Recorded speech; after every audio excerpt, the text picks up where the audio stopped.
Hey guys, welcome back to the channel. This is story about what if Sage of Six Paths gives Naruto a Rinnegan part 1. Before I start, please do support for more amazing content and comments for part 2. Do consider to subscribe my channel and share my video to your friends and check out the description as well. Let's start the video.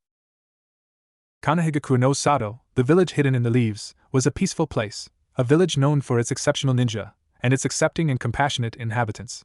It was for this reason that many ninja clans flocked to Konoha and called the village home. But underneath this peaceful and accepting surface was a boy, his life shrouded in mystery, and hated by the village he was sacrificed to save. A young boy, no older than 6, ran through the darkened streets of Konoha, weaving in between villagers with practiced ease. The boy's normally spiky blonde hair was matted down with dirt and blood seeping from a wound on the back of his head, his ragged and torn clothes barely hanging on to his malnourished body. A large mob of angry villagers burst from the crowd, each with a makeshift weapon in hand. Seeing the mob, the boy made a break for it down a side alley, the roars of the mob echoing in his ears. Why do they always do this? I haven't done anything, thought the boy as he turned down another alley, hoping to lose the mob before they had a chance to catch him. Sadly, his hopes were for naught as he realized too late that the alley he ran down was a dead end.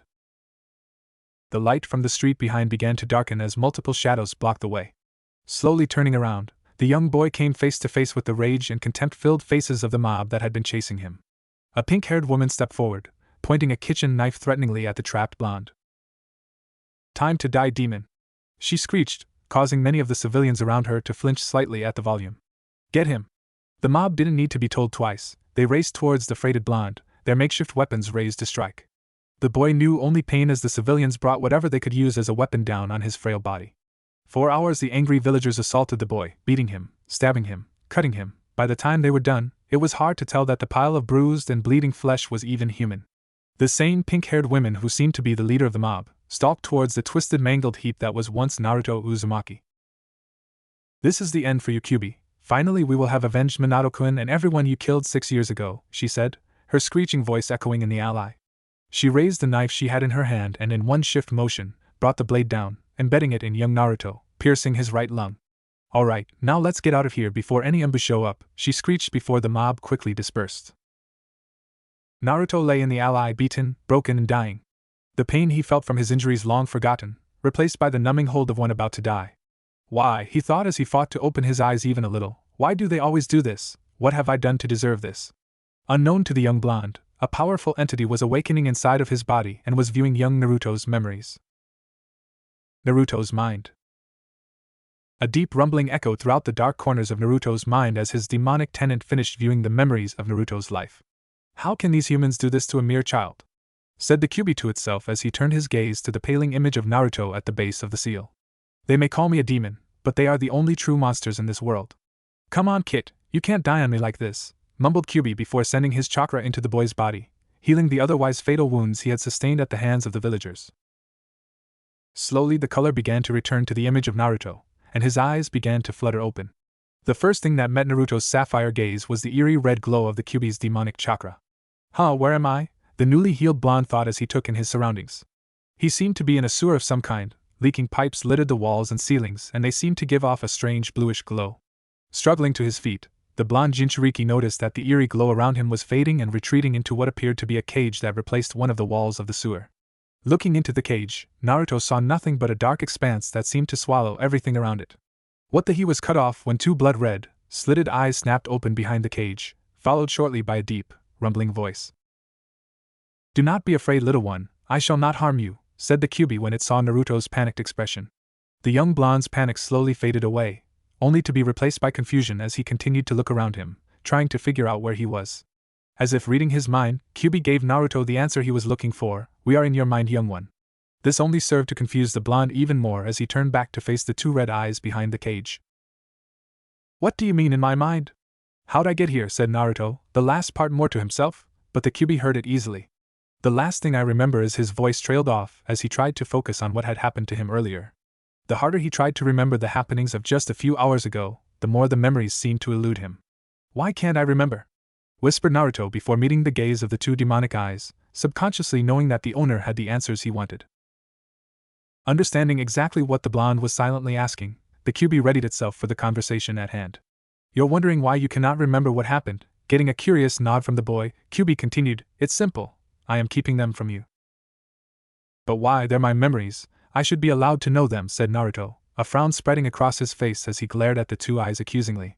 Completely unfazed by the 6-year-old's attempt at intimidation, the Kyuubi decided to stop beating around the bush and get right to heart of the conversation. Yes, they are your memories, and yes, you should be allowed to see them, but what you don't understand is what will happen if you do. You see, while we are in your mind, any memory you think about will play out before you, and right now that is the last thing you need to see, said the Kyuubi. Seeing Naruto about to retort, Kyuubi decided to change the subject. Tell me, young one, what is your name? Caught off guard at the sudden question, Naruto could only blink dumbly for a few seconds before responding. Naruto Uzumaki, he said with pride, his normal personality slowly starting to return. Kyuubi smirked slightly at the blonde's attitude. I'm starting to like this gaki more and more. Alright then, tell me, Naruto, do you have a dream, something you would work hard for?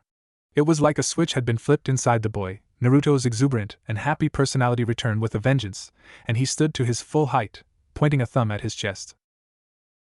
To be Hokage, that's my dream. That way everyone will have to acknowledge me and respect me. I'll become stronger than all of the Hokages combined, you'll see. Kyuubi couldn't help it as his smirk widened at the blonde's antics and declaration. Heh, looks like getting him to agree to my idea won't be as hard as I first thought. So you want to be Hokage, must Kyuubi allowed, getting another confident nod from the blonde. Well, if you're going to be Hokage, you'll need to train hard, and the first thing you can do is drop that mask of yours. Naruto frowned slightly at that statement. How did this person know about his mask? I don't know what you're talking about, mumbled the blonde, looking away from the red eyes that were watching him closely. You know very well what I am talking about. You may be able to hide it from everyone else, but I have seen the memories of your life through your own eyes. You cannot hide your true self from me, kid, and it's time you stopped hiding it from yourself, Kyuubi said with more force than he had intended. Despite his little slip, he got the response he wanted. Naruto met his gaze again, but this time the enthusiastic spark in his eyes had dimmed. Good, now I have a proposition for you. The young blonde raised an eyebrow in interest, silently asking for the Kyuubi to continue. I would like to train you, so that what happened tonight will not happen again. But be warned, should you agree to the training, you will do exactly as I say with no arguing, understand? For several minutes, Naruto stood motionless before the Kyuubi's cage, silently debating whether or not to accept the offer. On the one hand, he was being offered a chance to be trained by someone who was obviously powerful, if the aura around him was any indication.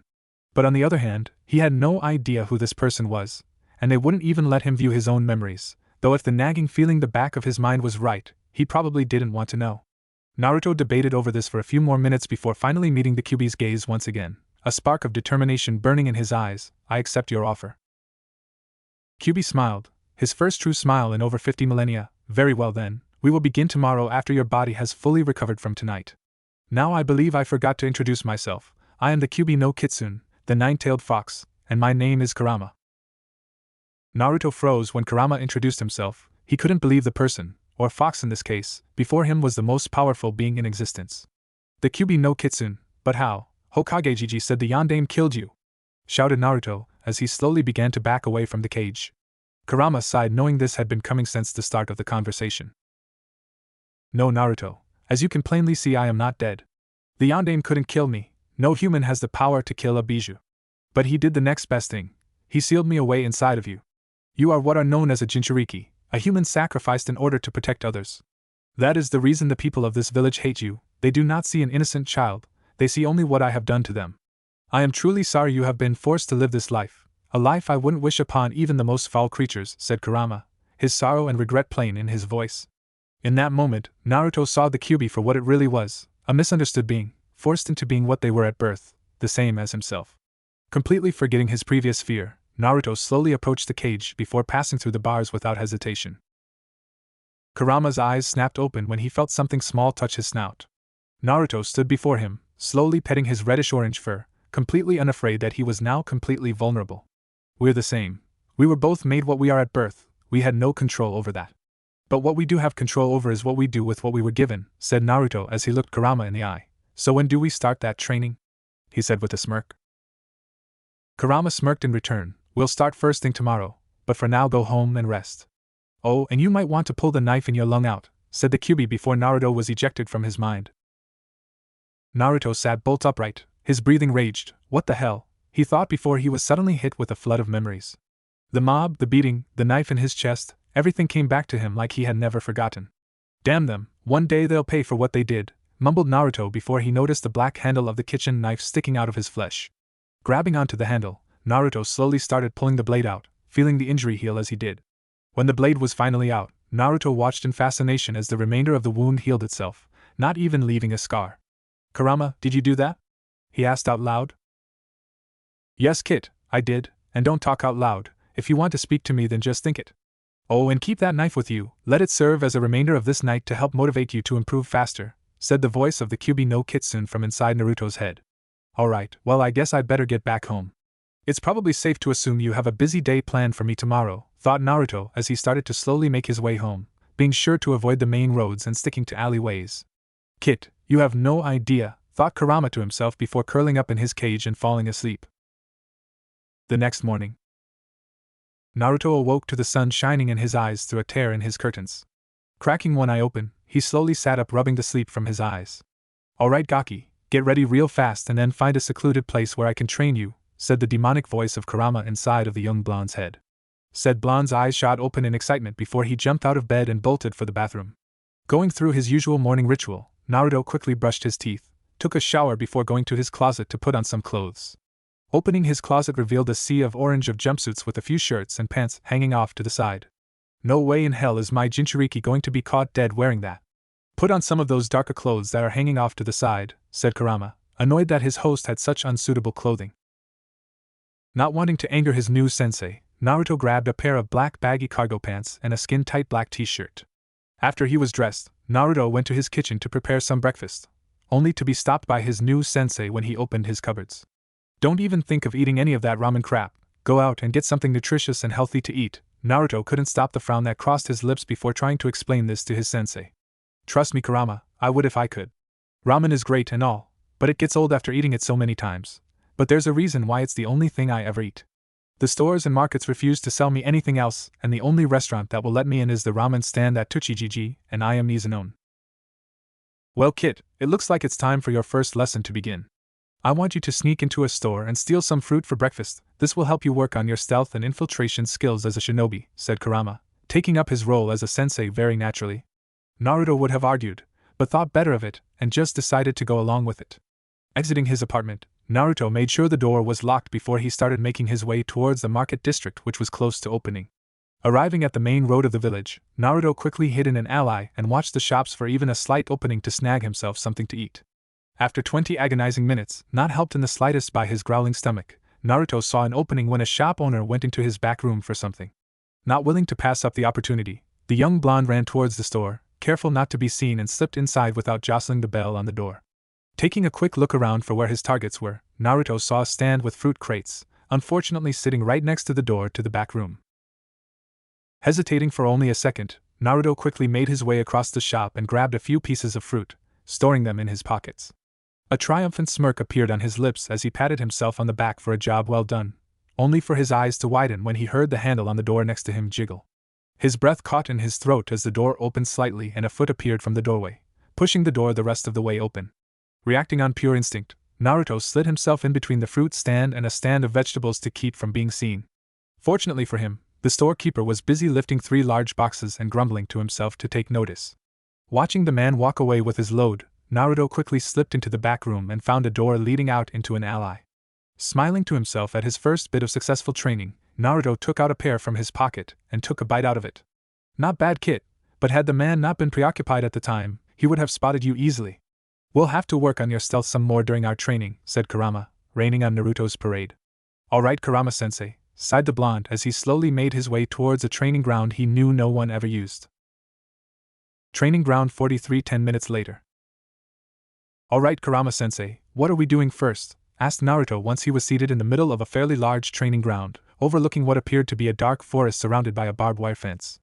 "First, we need to assess your skill level. I trust you have been taught how to access your chakra, right?" Naruto outwardly nodded. "Yeah, we just learned to do that at the academy." "Alright then, I want you to focus and draw out as much of your chakra as possible." Nodding in understanding, Naruto formed the ram's seal and began focusing on his chakra. Seconds became minutes, and just as Kurama was about to give Naruto some advice, said blonde released a massive amount of chakra, easily matching an average chunin. "Damn, I knew the kid would have large reserves, but what he's putting out right now should be impossible for his age, even for a Jinchuriki," thought Kurama as he continued to watch his new pupil draw on his chakra.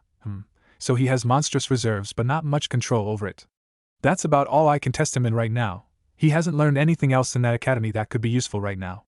Alright kid, that's enough, said Kurama as his host slowly stopped drawing out his chakra. So how'd I do, sensei? Asked Naruto, momentarily forgetting to speak in his mind. Not bad kid, your chakra reserves are extremely large for your age, but your control over it is pathetic, said Kurama, not even trying to sugarcoat things for his Jinchuriki. Naruto nodded in understanding. It explained why he couldn't sense much when the other kids flared their chakra in class and why the senseis there panicked when he flared his. Since your chakra control is so bad, we'll start with that.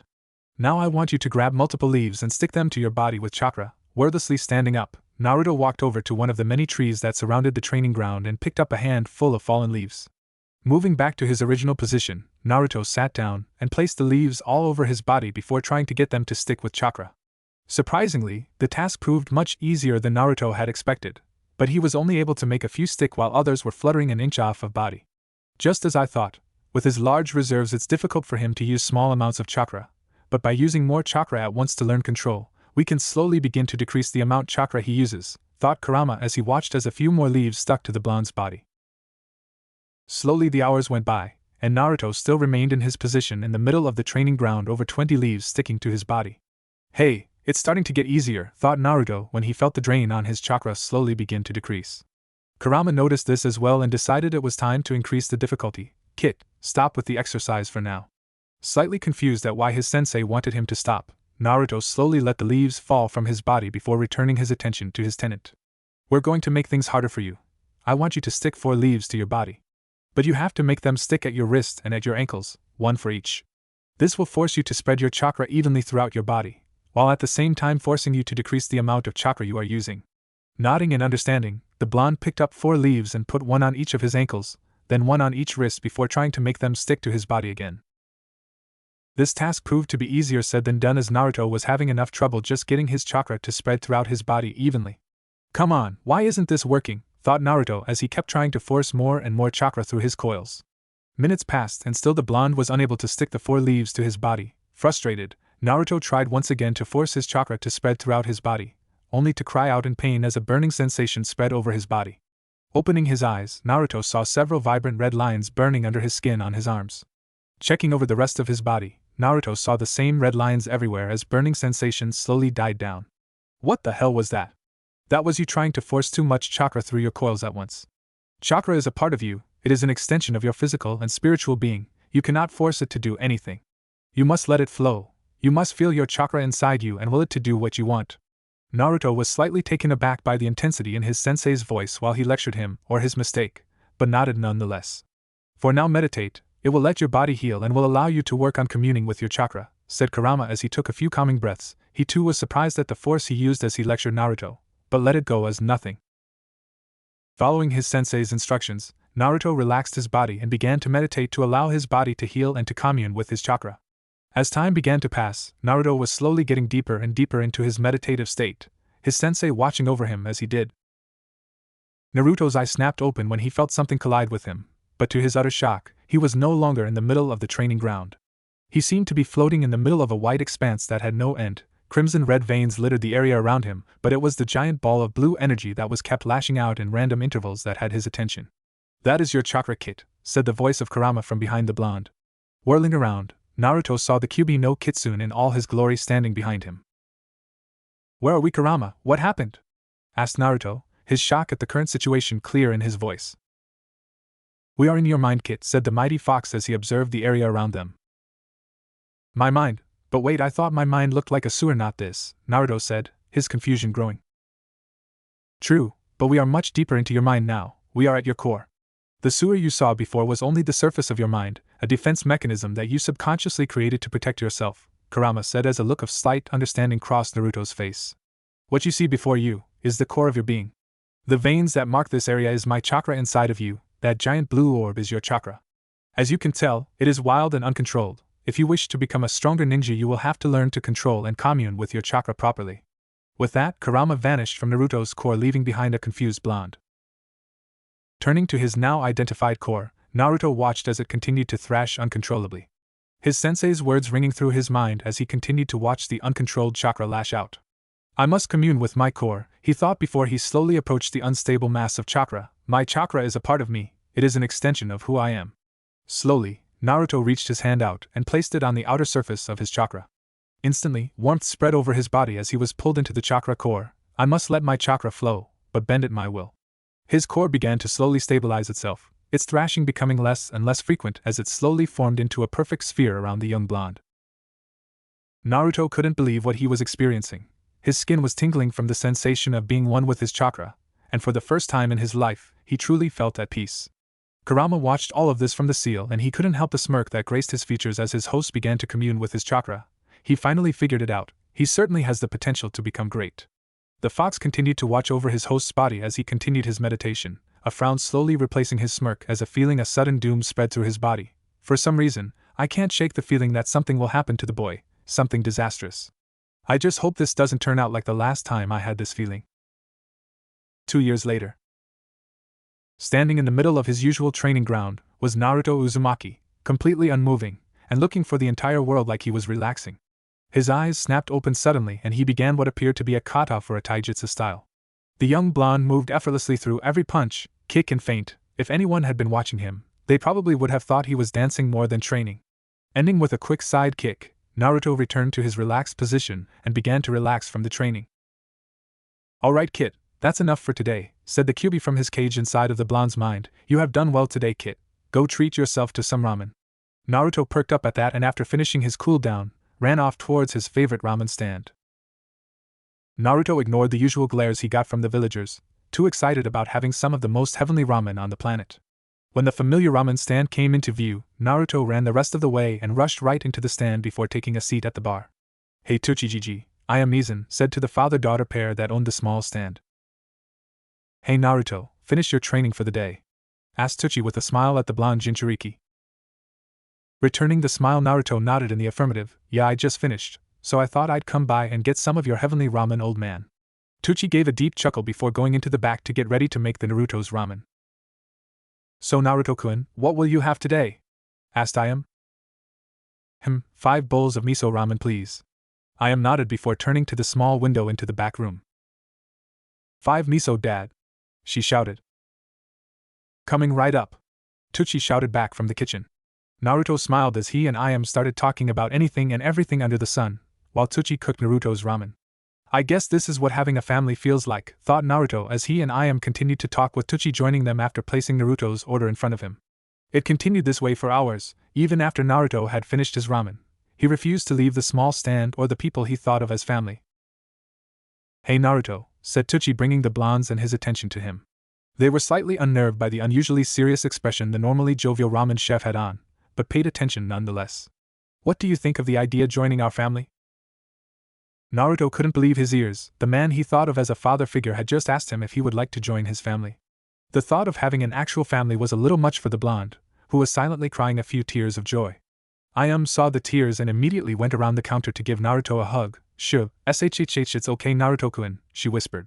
Naruto held on to her as if his life depended on it. He was just so overwhelmed that he might actually get to have a family. After a few minutes, Naruto managed to calm enough so that he could speak again. Did you really mean it, old man? You want me to join your family? Tsuchi smiled at the boy and rubbed his head a little. Of course I mean it, Naruto. I've always wanted a son and Ayam here has always wanted a little brother she can dote on. So what do you say, want join the Ichiraka family? Naruto could only nod a yes, his emotions overcoming him again. Ayam squealed in excitement, tightening her hold on Naruto, while Tsuchi laughed at the sight. The family-to-be was brought out of their happy thoughts by the sound of voice from the front of the store. Well, isn't this just the sweetest thing, sneered a Jounin as he entered the ramen stand. The 3 occupants turned to the sound of the voice only to come face to face with no less than 5 Chunin being led by the Jounin who spoke. It looks like the 2 of you are more deranged than I thought, offering that demon a place in your family. How pathetic, he scoffed. With a quick hand signal, 2 of the Chunin shot forward and grabbed Tsuchi and Ayam, throwing them to the floor in front of the Jounin, while a third restrained Naruto. You know, people like you disgust me. Associating with filth like that demon, befouling the pure streets of our village, how can you live with yourself? Said the Jounin, his voice holding nothing but contempt for the 2 civilians in front of him. And you, he said turning his attention to Naruto, you don't even deserve to live, you wretched demon, and yet you walk our village, mocking us with your very presence. Well, now it's our turn. You killed our family and loved ones all those years ago, and now we'll return the favor. Naruto's eyes widened in fear before he started struggling against the man holding him down, his heart breaking at the thought of losing Teuchi and Ayam. You know what to do, said the Jounin, turning to the remaining two Chunin behind him.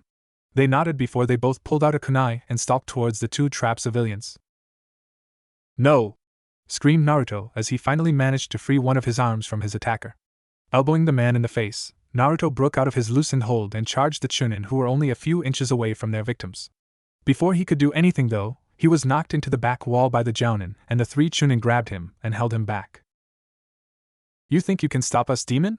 The Jounin said with a twisted smirk on his face. I guess you trying to save these two disgraces is to be expected. After all, who else would be stupid enough to befriend a demon? Leave them alone. If you want to kill someone, kill me! Screamed Naruto as he continued to thrash and struggle against the Chunin. Oh, believe me, we will kill you, but those two have to go first. Hokage-sama was very specific with his instructions. Let the demon know the pain of lose that he has caused to our village before you kill him. Make him feel the same pain we felt when he killed our loved ones by killing his loved ones. Naruto's eyes widened in shock. Hokage-Gigi ordered them to do this. Inside the seal, Kurama was cursing up a storm. Kami, damn it, I hate it when those feelings of mine are right. I can't do a thing to help, damn you Yandame Hokage. Kid, come on, you have to stop them. If you don't, something big is gonna happen. But it was too late. The Jounin had given the order to the two Chunin, and the so willingly carried out the deed. Time to stop for Naruto as he watched as his future family was taken from him. Teuchi didn't even flinch as the blade slit his throat, his rage at the perpetrators permanently etched on his face. Ayam managed to turn around in time to face Naruto, but she couldn't stop the kunai that pierced her heart. As she fell to the floor, she one last thing with her dying breath, Naruto, I love you, Otuto. Naruto world shattered. Hearing Ayam call him her Otuto was too much. His body fell limp as he stopped struggling against his captives. The lifeless bodies of Teuchi and Ayam burned into his memory. Teuchi, Gigi, Ayam Nizan, I loved you guys like you were my family, thought Naruto with head down, his hair casting a shadow over his eyes. This village, this cursed village has taken my only true family from me, and someone I considered family was the one to order it, unknown to anyone but Kurama. Something inside of Naruto was awakening, something long thought to be myth. How does it feel, demon, to have those you care for taken from you? Now you know the pain you brought to this village, and now we will take our revenge for you have done. Iruka, Kotetsu, Izumo, hold him up, I want to see the life leave him when I kill him. The three Chunin holding Naruto smirked at their superior's command before they forced Naruto into a standing position, his hair still shadowing his eyes. Inside the seal, Kurama was frozen in shock at what was taking place just a few feet away from him. The leaky pipes that resembled Naruto's chakra coils were sealing themselves and his chakra was flowing much more steadily inside them. But the thing that held the fox's attention was the silhouette of a man that was slowly approaching his cage. The only things that could be seen on the silhouette were the monk staff he carried and the necklace with 6 blood-red magatama he wore. Unlike the rest of body, however, his eyes were clear as day, a metallic purple with a dot-like pupil with 4 concentric circles surrounding it, giving them a rippling effect. Kurama, it's good to see you again, my child, said the figure once he was standing in front of the seal. Sage Gigi, whispered the Kyuubi no Kitsune in awe. Wait, you're dead. We watched you die in front of us. Yes, my child, I have indeed crossed over to the other side. But have you forgotten, my son, he who holds the Rinnegan is above the cycle of life and death.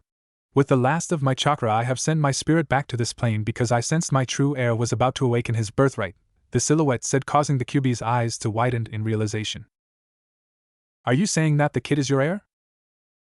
Yes, my child, and it is time that he receive my blessing.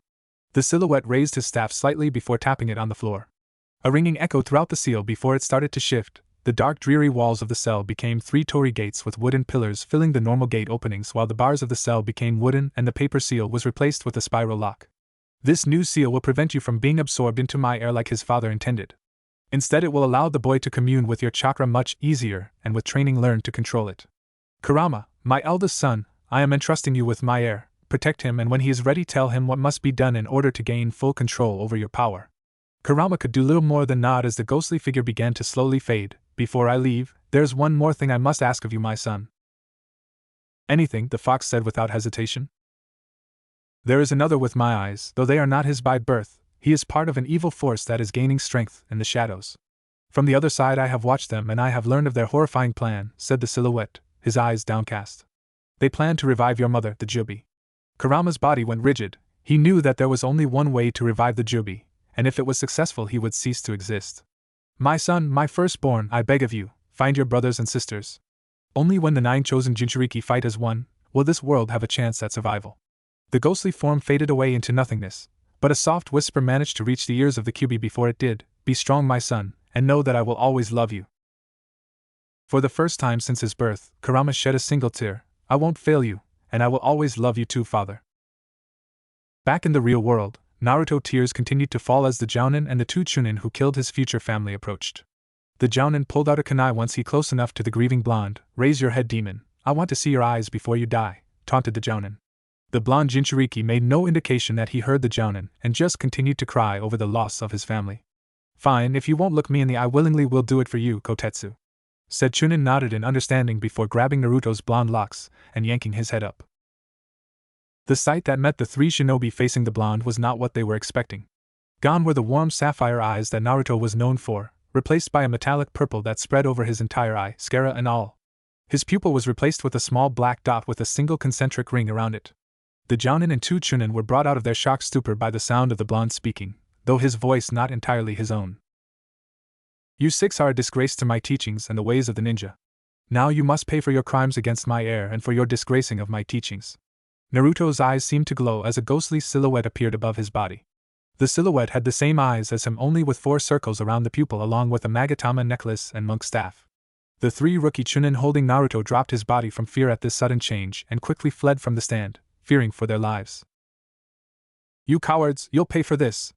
The Jounin shouted when he saw the 3 flee. No, it is you who shall pay, said the altered voice of Naruto as a small black rod appeared in his hand. Lunging forward, Naruto impaled the Chunin who had killed Tsuchi in the heart before turning his attention to the Chunin who had killed Ayam. Said shinobi tried to run, but Naruto merely raised his left hand towards the Chunin while forming another black rod in his right. Banzou Tenin, the blonde whispered before the Chunin felt himself being pulled backwards by an unseen force, impaling him on the black rod in Naruto's hand. The Jounin who had led the group watched this with a mixture of awe and fear in his eyes. First the demon had seemingly created a weapon out of thin air before killing one of his men, and now he had seemingly pulled the other Chunin towards him and impaled him on another of those weird rods. Before he had a chance to even consider fleeing, the Jounin found himself on the floor with Naruto standing over him, the silhouette giving him an ethereal appearance. Please spare me, begged the Jounin as sweat began to appear over his body. Did you show mercy to an innocent child? Did you show mercy to the 2 civilians you had murdered? The Jounin couldn't answer, his fear stealing his voice from him. Those who do not show mercy do not deserve mercy, Naruto said as he raised his right hand and pointed it at the Jounin chest, Shinra Tensei. It happened in an instant. 1 second the Jounin was begging for mercy and the next, his body was nothing more than a pancake on the floor. Naruto looked at the bodies of those he killed with indifference before his new eyes landed on the forms of Tsuchi and Ayam. A single tear fell from Naruto's eyes as he used his newfound ability to control gravity to make a makeshift grave for the 2. Placing the 2 corpses into the grave, Naruto smiled sadly as his hands went through a series of hand seals he didn't even know. Tsuchi, I am Mizan, I love you. Rest in peace, and one day we will be together again, as a family. Katan, Fireball Jutsu. Bringing his right hand to his mouth, Naruto spewed out a small ball of fire that burned the bodies of Tsuchi and Ayam, a funeral befitting royalty.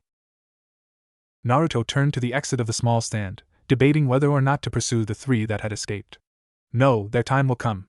For now I need to leave, he said as he made his way towards the back room planning on using the alleyway to escape. He paused mid-step though, and turned back to the 3 corpses of shinobi that lay on the floor. Walking up to one of the Chunin, he bent down and removed the man's headband. Staring at the leaf symbol engraved into the metal, reaching behind him, Naruto pulled out the same knife that had been stabbed into his lung the night he almost died. In one swift motion, Naruto slashed the leaf symbol on the headband with the knife in the same manner that many Rouge ninja did. Putting the knife back, Naruto tied the headband around his forehead and quickly left through the back alleyway, heading in the direction of the main gate. Just outside of Konohagakure. Walking down a path that led to the main gate of Konohagakure no Sato was the fabled Toad Sage himself, Jiraiya of the Sannin. A slight breeze ruffled his long spiky white hair that he kept in a ponytail, stopping the Toad Sage in his tracks.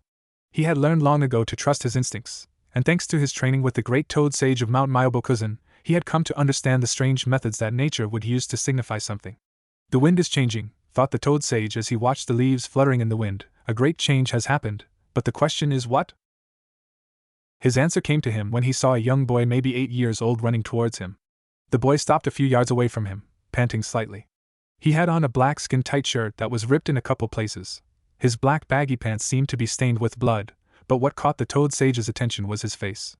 Spiky blonde hair stuck up in every direction on top of his head, while metallic purple eyes stared back at him with a dot-like pupil. The Rinnegan. To think that I would see those eyes again in this life. But how is it possible that this boy has those eyes? Thought Jiraiya as he continued to observe the boy, his eyes darting to the slashed Konoha headband on the boy's forehead. What, he's too young to have graduated already, and he doesn't even have any standard genin equipment. Who is this boy? The sage kept looking for any identifying marks on the boy's body, but his eyes widened when he saw the familiar whisker-like marks on the boy's face. Naruto? Jiraiya whispered in shock. How do you know who I am? Asked Naruto as his Rinnegan began to glow slightly. Jiraiya saw the glow and immediately understood what it meant. I don't mean you any harm, I just want to talk. My name is Jiraiya, and I know who you are because my sensei was the Sandaime Hokage. You interrupted more than one of our meetings, he said with a chuckle at the end. You were taught by that backstabbing traitor? Naruto said, his contempt for the man clear in his voice. Jiraiya was once again shocked. The last time he had seen Naruto, the boy cared so much for the Sandaime. What the hell have you done now, sensei? Thought Jiraiya as he knelt down to be at Naruto's level. What happened? Asked the Toad Sage, fearing the worst. The last student he had only activated the Rinnegan because of a traumatic event. Could this be the change the wind predicted? Naruto didn't speak for a few seconds, silently determining whether or not to trust this man. Tell him, Kit, he may be a student of that traitorous Kage, but I can sense that he truly cares for you, Kurama said, unwilling to let his host make a foolish mistake. You will need a human sensei to teach you what I cannot. If what I sense is true, this man not only cares for you, but is powerful enough to help you become stronger. Outwardly Naruto nodded in understanding, making Jiraiya think he came to a decision. Alright, I'll tell you. The Sandaime Hokage ordered a team of 5 Chunin led by a Jounin to kill me, but not before they killed the 2 people who had just offered to adopt me. Naruto's voice broke slightly at the mention of Tsuchi and Ayam, but continued on. The last thing I remember before blacking out was watching 2 of the Chunin kill Tsuchijiji and Ayam Nizan. When I came to, the Jounin leading the group was dead as well as the 2 Chunin who carried out the deed. Konoha has proven that they will never accept me, and if they won't accept me as an ally, then they will have to deal with me as an enemy. Naruto slipped into his taijutsu stance, making his intentions clear that if Jiraiya tried to take him back he wouldn't go quietly.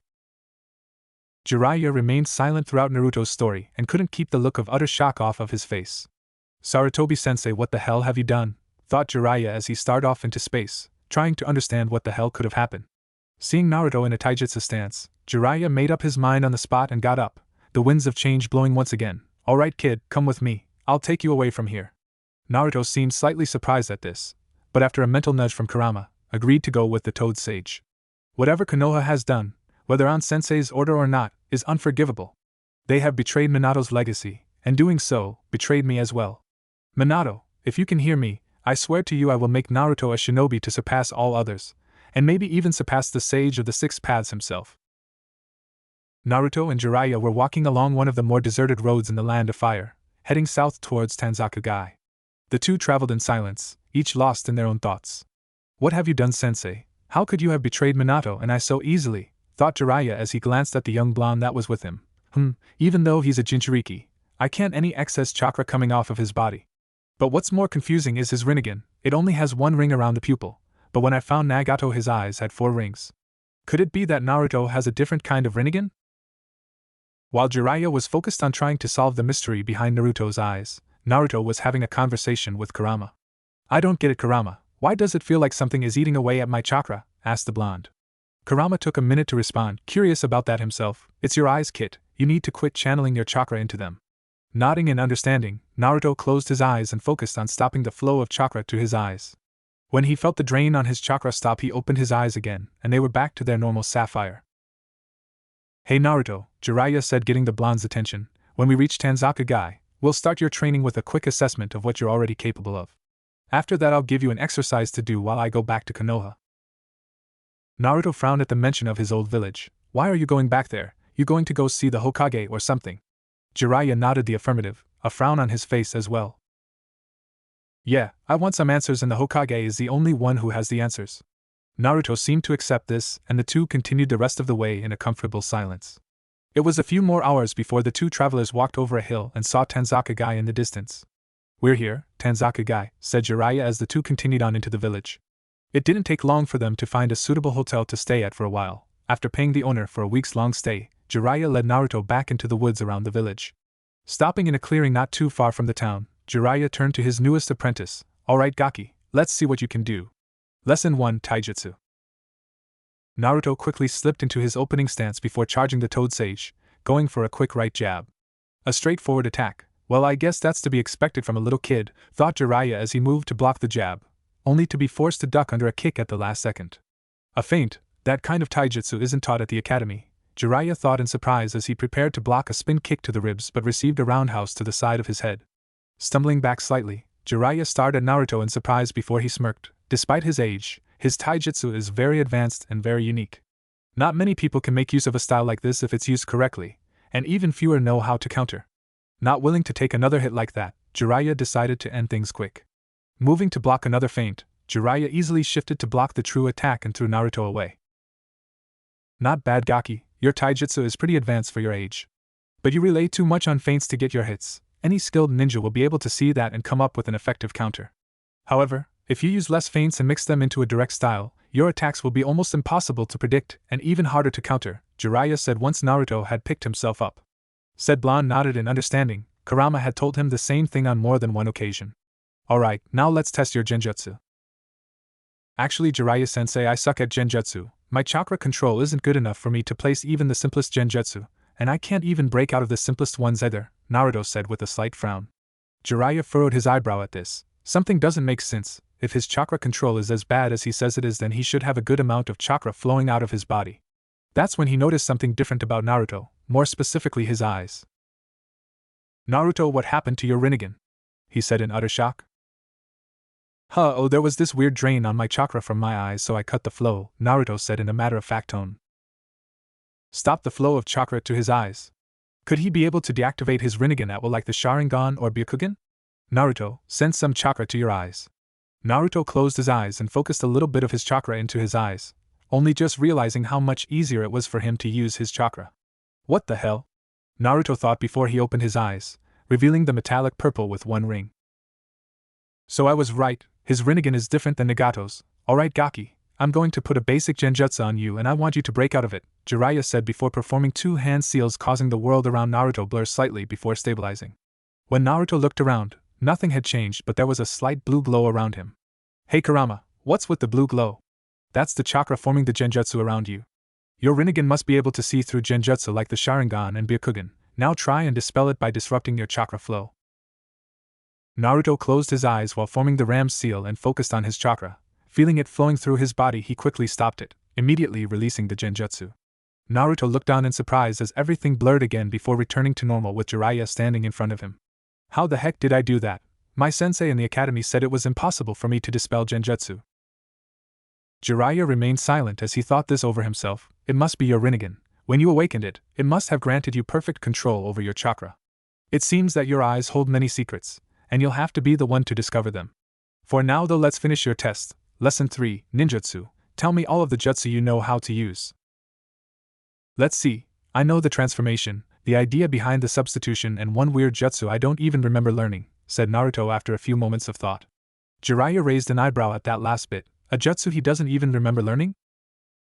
Alright Gaki, show them to me. No sooner had he finished than was he looking at an exact copy of himself. Not bad kid, your transformation's pretty good. Now try the substitution, but don't be disappointed if you don't get it on the first try. Naruto dropped the transformation and formed the hand seals they were taught in the academy for the substitution. Focusing on a nearby rock, Naruto vanished in a poof of smoke only to reappear where the rock once was. Incredible, he was able to perform a jutsu he had never tried before with such perfection. Could his eyes have played a part in that? Jiraiya thought as Naruto walked back over to him. Okay kid, now try that one weird jutsu you were talking about. Naruto closed his eyes to help focus before raising his right hand towards some trees, Shinra Tensei. The minute the words passed his lips, an unseen force ripped the ground apart before completely uprooting the trees his hand was facing. Whoa, was all Naruto could say when he saw how much damage his jutsu had done. Jiraiya was no better, but he managed to recover from surprise much faster than the blonde. It looks like he has already unlocked the first of the paths that the sage was famous for. Deciding to test the theory, Jiraiya turned to the still stunned blonde. Hey Naruto, think hard on this. Where did you learn that jutsu? It was a few minutes before Naruto answered his sensei, Deva Path, he whispered in confusion. Turning to his new sensei, Naruto saw a look of understanding on his face. Sensei, what the heck is a Deva Path? According to legend, it was one of the 6 paths that the sage of the 6 paths was said to use. I don't know the names of all of them, but it's safe to assume that when your need is greatest your eyes will unlock the other paths, said Jiraiya before he turned and motioned for Naruto to follow him back to town. Alright Naruto, I'm going to head to Konoha tonight, so tomorrow I want you to practice with your 3 jutsu. Transform yourself to look like some of the villagers, but try and do it with only a short glance at them, which will also help increase your observation skills. For your substitution, work on decreasing the time it takes you to perform them. Your Shinra Tensei, however, I want you to work using it with as little chakra as possible. Once you do that for a few hours, meditate in the room until I return. Once I'm back, your real training will begin. By the time Jiraiya had finished explaining what he wanted Naruto to do while he was gone, they had made it back to the hotel. Walking into the room they rented, Naruto immediately went to one of the beds and got ready to sleep, wanting all the rest he could get for his training tomorrow. Jiraiya watched all this from the doorway. Once he was certain Naruto had fallen asleep, he quietly left the room and made his way towards the edge of town. Sensei, you better have a damn good explanation for this, or I swear Konoha will be down its last sannin, Jiraiya thought before he disappeared in a burst of speed. Konohagakure no Sato. The next morning, Hiruzen Sarutobi sat behind his desk, going through the already large pile of paperwork that was on his desk. Damn you Minato, you just had to go and get yourself killed and leave me to deal with all of this shit, thought the Sandaime Hokage as he stamped yet another mission report as a success. What I wouldn't give for Naruto to barge in right now, he sighed, but nearly had a heart attack when he received a replay. I'm afraid that won't be happening ever again. In the blink of an eye, the Hokage was on the other side of the room in full battle gear with 4 Anbu flanking him. Whoever they were expecting, it certainly wasn't one of Sarutobi's old students. Jiraiya, what a pleasant surprise, but must you use the window, the Sandaime said before he dismissed his Anbu and put his Hokage robes back on. Cut the crap, sensei, I'm not in the mood, said Jiraiya in an uncharacteristically serious voice. Sarutobi was taken aback slightly at the tone in his former student's voice, but quickly adopted a similar look. What is it, Jiraiya? Is this about Orochimaru? No, Jiraiya said before narrowing his eyes in a glare at his former sensei, it's about you, or more precisely what you've done. Sarutobi stood for a moment, too stunned by his former pupil's response to do anything else. What I have done? What are you talking about, Jiraiya? I'm talking about what you did to Naruto, said the Toad Sage forcefully, causing his sensei to take a step back in shock. Never in the time he had known Jiraiya had the sage ever spoken to him in such a voice, but then what the sage said finally sank in. What about Naruto? What's happened to him? Said Sarutobi, his anxiousness rising. Jiraiya raised an eyebrow at the tone in his sensei's voice. He's either better at hiding how he feels than I thought, or maybe he wasn't involved in the attack. Your shinobi happened, sensei. I ran into Naruto as he was leaving the village after being attacked. The Hokage's eyes widened at this revelation, but that's not all. The group of shinobi that attacked him also killed the ramen chef Tsuchiya Chiraku and his daughter Ayam. Naruto managed to escape before they could kill him, but not before learning who ordered the attack. Sarutobi was about to ask who ordered the attack, until he remembered what Jiraiya had said when he first arrived. You think I ordered the attack on Naruto? That's absurd. He shouted, his anger growing. Well, at this point, sensei, I trust Naruto's word more than I trust yours, said Jiraiya from his place on the windowsill. Sarutobi paused slightly. Jiraiya had always valued his input, and always trusted his word. For Jiraiya to trust someone else's word over his was surprising to say the least. Shaking off his shock, Sarutobi sat down on the couch in his office. What did Naruto tell you exactly? He told me that 5 Chunin and 1 Jounin attacked him and the Ichirakus. He fought hard and managed to escape with relatively few injuries, said Jiraiya, purposely keeping key details of the attack out. I see, that explains why 3 of my shinobi and the Ichirakus are dead, sighed Sarutobi as he pulled out his pipe and lit it. I never mentioned anything about the Ichirakus or any of your shinobi dying as a result of the attack, Sarutobi, said Jiraiya, his glare intensifying. Sarutobi merely sighed once again before meeting Jiraiya's glare with a passive expression on his face. Jiraiya couldn't believe what he had just discovered. His sensei, the man he saw as a father figure, had ordered for his godson to be assassinated. Why? Was the only thing the sage could say as he fought to keep his anger in check. The Sandaime Hokage puffed his pipe a few times before he answered. The elders and council went over my head, Jiraiya. My hands were tied. Cut the crap, Sarutobi. I saw the bodies of the 3 dead shinobi. All of them were fiercely loyal to you. They would never have listened to the council or elders. Now tell me why. shouted Jiraiya, not even attempting to hide his rage anymore. You always were well informed, Jiraiya, said Sarutobi as he reached into his robes and pulled out a small wooden scroll. I did it because of this. With a flick of his wrist, the old Kage threw the scroll to Jiraiya, who caught it with ease. Opening the scroll caused Jiraiya's eyes to widen in shock. This is, he stuttered while reading over the scroll at a speed that would leave Might Guy dizzy. A detailed description of the Rinnegan, and a description of how it is activated. Some of my Umbu found it while out on a mission.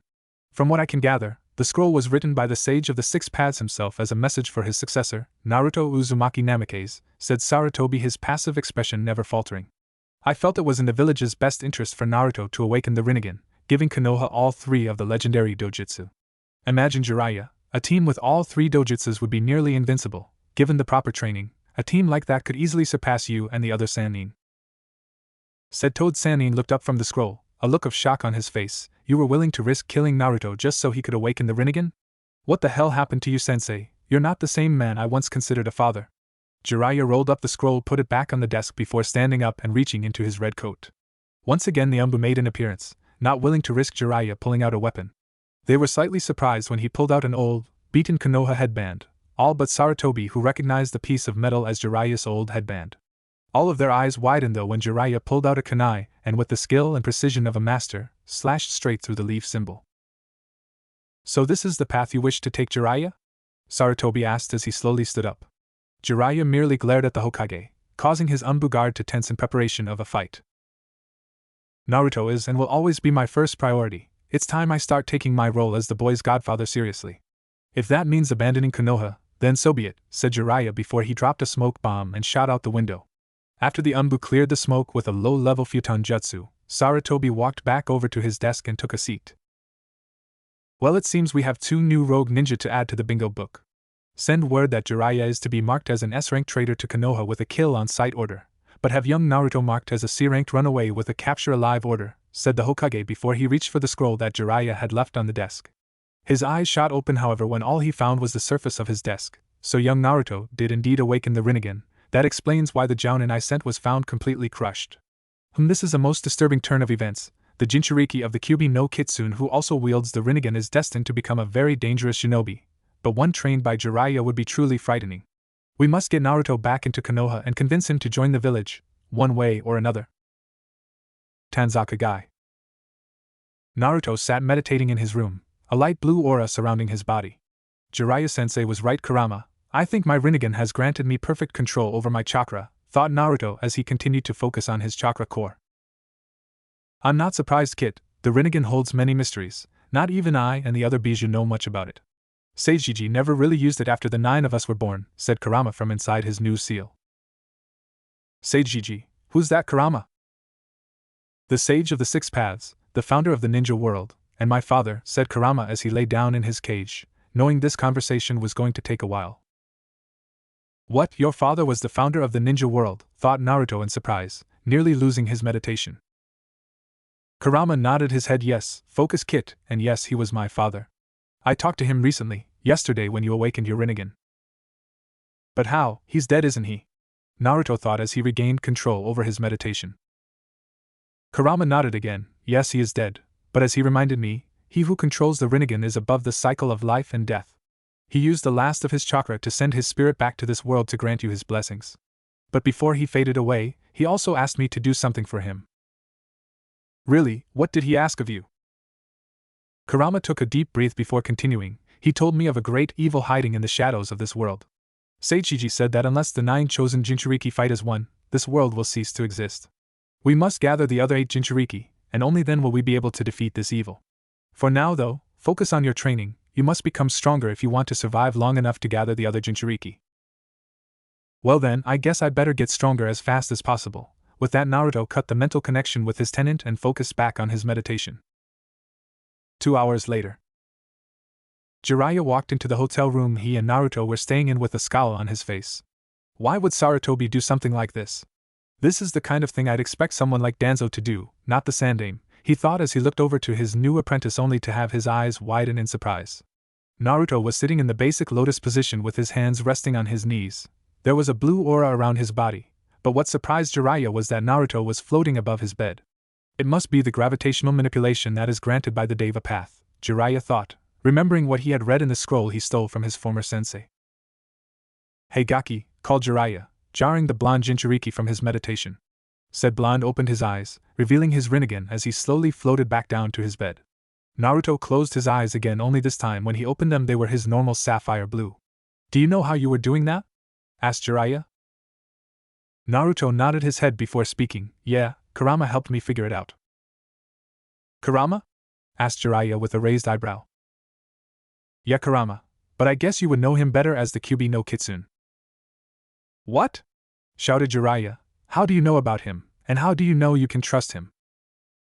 I found out about him 2 years ago when a mob of villagers nearly killed me, said Naruto, causing Jiraiya to scowl. After he healed me, he offered to help me train, and thanks to him I learned some basic chakra control exercises like tree climbing and water walking. I see, said Jiraiya as he thought over what his godson had told him, but how does he know about the Rinnegan? Before Naruto could answer, his furry tenant decided to speak up. Kit, let me take over for a second to speak to him. Naruto mentally nodded and his features began to change, his whiskers darkened, his nails lengthened into claws, and his eyes bled to red with a slit pupil. Perhaps it would be better if I explained things personally, said the Kurama-possessed Naruto. Jiraiya, who had been preparing a seal to suppress the demonic chakra, narrowed his eyes at the now feral-looking host. What have you done with Naruto? Jiraiya asked, his voice dripping with venom.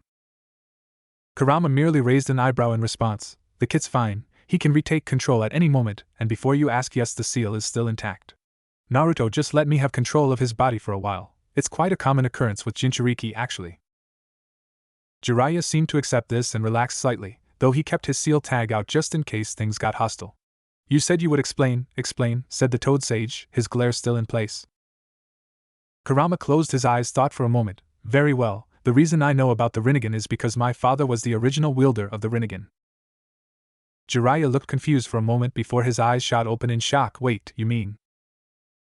Kurama nodded. Yes, my father was the sage of the 6 paths. He created my siblings and I by separating the power of the Kyuubi into 9 parts. But let's get back on track. What I know of the Rinnegan is actually very limited. The sage created us shortly before he passed on and only used the techniques granted to him through the 6 paths, but he did use the power of the Deva path. Thanks to the gravitational manipulation, the sage created a prison to seal away the body of the Kyuubi, the moon. Jiraiya's jaw dropped at this, but he quickly recovered. To any normal person, that story would sound completely ridiculous, but I'm not exactly normal, even by ninja standards. So it's safe to assume that with the awakening of his Rinnegan, Naruto has already unlocked the Deva path? Yes, but I don't know when or how he will unlock the other paths. By the time we were born, Sage Gigi already had a fully developed Rinnegan, and he rarely used the 6 paths techniques, said Kurama with a thoughtful look on his face. I believe this scroll has the answers we need, said Jiraiya as he pulled the wooden scroll out of his coat. Apparently, the sage of the 6 paths knew that his successor would one day awaken the Rinnegan and left descriptions of its inner workings. The Kuramified Naruto's eyes widened in surprise. So that's what Sage Gigi was doing during his last few days of life. It seems that the more we discover about him, the more questions appear. Well, I suppose I should let the kid have control back. He's getting a little impatient. Don't worry about training the kid to use my chakra. I'll handle that aspect of his training when he's ready. For now, just work on his regular ninja skills. Once you feel he's at an acceptable level, ask him what the mission the sage of the 6 paths gave him is. Before Jiraiya had a chance to ask what the Kyuubi meant, Naruto's features had returned to normal. Oh well, guess I'll just have to wait to figure out what the Kyuubi meant, the Toad Sage thought before addressing his godson. Alright Gaki, before we continue your training, I want you to read this scroll. It will help you understand your Rinnegan better and how to train to use its powers. Tossing the scroll to the young blonde, Jiraiya sat down on his bed and took up the lotus position, only instead his hands were curled into loose fists pushed against each other. Once you have finished reading the scroll and you feel that you have an understanding of what it is trying to tell you, let me know and we will move on in your training. Naruto gave his sensei a strange look, but shrugged and settled into a comfortable position. Opening the old scroll with care, Naruto started reading it, only for his eyes to widen at the first few lines. To Naruto, my one true heir and successor. You are probably wondering who I am and how I know you. Well, allow me to introduce myself. Though I gave my birth name up years ago, I am known as the Sage of the 6 Paths, the founder of the ninja world, and as to how I know you, well, that is a bit more complicated. You see, Naruto, during my time on this earth I fought against and defeated what is known as the Kyuubi, the 10-tailed beast. I could not, however, slay the demon, so I did the next best thing. I sealed the beast's power and soul within me, making me the first of what would later become known as Jinchuriki. As the Jinchuriki of the Kyuubi, I received a small amount of its abilities, one of which allowed me to see brief glimpses of the future. Because of this ability, I learned a horrible truth, that darkness would once again spread over this world and destroy it. But as I learned long ago, there is a balance to everything, and so I began trying to find that balance, the light that could destroy the darkness of the world. I searched for years trying to find any hint or trace of what could balance the darkness to come, searching both in the past and the future. My answer came when I found you, Naruto. You are the light that balances the darkness. However, I could not see any farther into the future once you were revealed to be my one true heir. It is because of this that I have left this scroll for you, to help you grow and to hopefully return peace to this world. Below is a detailed description of what the true Rinnegan is capable of, as well as a special seal of my own design that contains numerous scrolls filled with my knowledge of chakra and all things related to the ninja way. Good luck, Naruto, and I hope that one day you will be able to defeat the darkness in this world and restore peace. Know that I am forever with you, and will be watching over you from the next world. The Sage of the Six Paths. Though the message was brief, Naruto could tell that the sage truly believed in him. Holding back the tears that threatened to fall, Naruto unfurled the scroll some more and found the description the sage had mentioned. The Rinnegan is very mysterious dojutsu, in the fact that not even its wielder can understand its true powers. It is only speculation, but seeing as either of my sons awakened the Rinnegan and everything that happened before I awakened it, I believe that the Rinnegan will only awaken in times of great distress.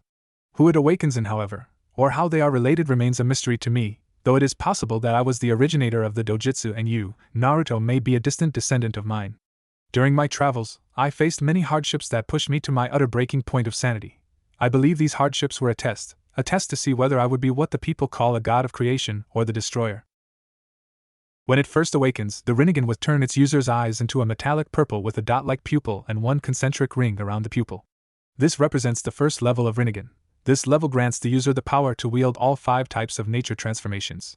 Along with the nature transformation, the first level of Rinnegan also unlocks the first of the 6 paths techniques, the Deva path and animal path. With the Deva path comes the ability to use gravitational manipulation to attract or repel objects.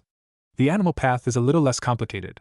This path allows one to summon any creature that you can imagine, giving you a near limitless amount of animal summons to fight alongside you. With the second level of the Rinnegan, a second concentric ring will appear around the pupil. With the activation of the second level of the Rinnegan, the wielder is granted the ability to combine the 5 basic nature transformations in order to form the advanced chakra natures, such as Mokuton, Hayatan, Shoton, and so on and so forth. It also awakens the next 2 paths, the human path and the Preta path. The human path grants the user the ability to touch a person's very soul, and should the need arise, rip their soul from their body.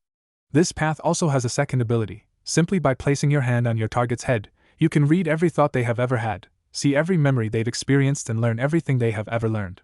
The Preta path is more of a supportive and defensive technique. This path allows one to absorb chakra into their body and add to their own core. The third level of the Rinnegan, following the pattern of the other levels, adds a third concentric ring around the pupil. With the activation of the third level, the Rinnegan grants its wielder the ability to wield the, in your time extinct, Haitan and Meitan styles of ninjutsu. This level will also complete the 6-path set of techniques by unlocking the Asura path and the Naraka path. Even as I write this, I cringe at the effects of the Asura path.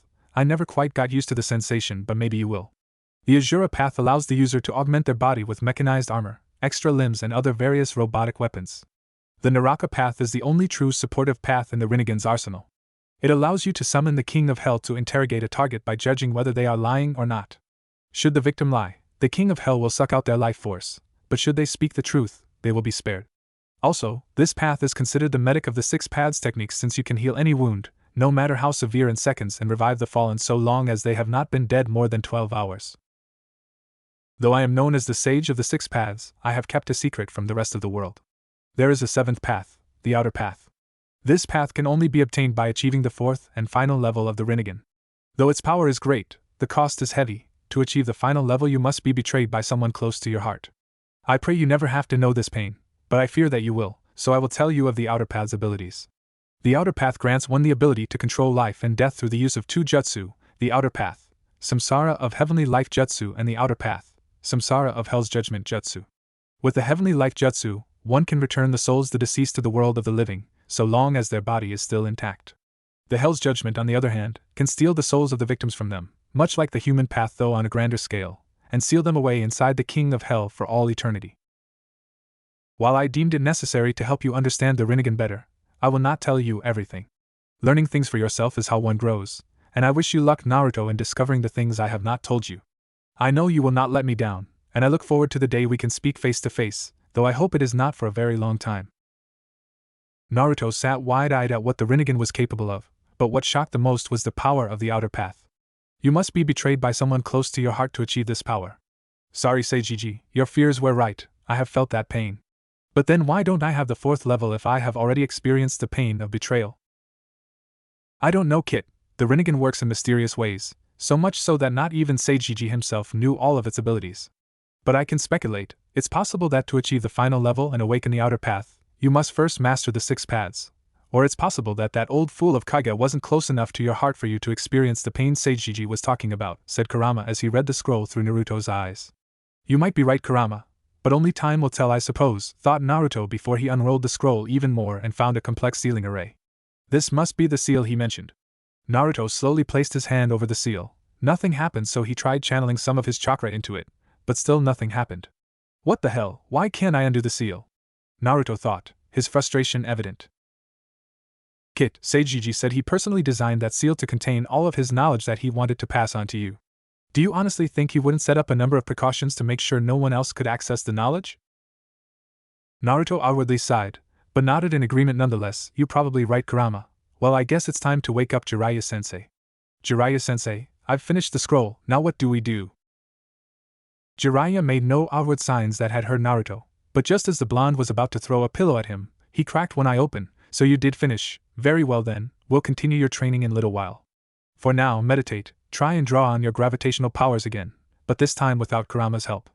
With that, Jiraiya closed his eye and continued his own meditation, while Naruto just sighed and mumbled something about lazy senseis before resuming his meditative pose and followed his sensei's instructions. The hours passed slowly for the two meditating shinobi. Naruto had a little difficulty in accessing his gravitational powers, but eventually he was able to use the manipulation and began levitating above his bed, just as Jiraiya had found him. Jiraiya, on the other hand, had used the time to gather a small amount of senjutsu chakra, enough that he could sense the things around him but not enough for him to lose control and change into a frog. Using the abilities of senjutsu, he was able to monitor his new student's progress while at the same time scouting the area for any potential threats. So I was right, the Rinnegan has given him perfect control over his chakra, despite his large reserves. It also seems that whenever he uses his gravitational manipulation, his Rinnegan subconsciously activates. Could that be a type of natural defense? The Toad Sage continued to ponder over the possibilities while he changed his attention to the town and surrounding forests.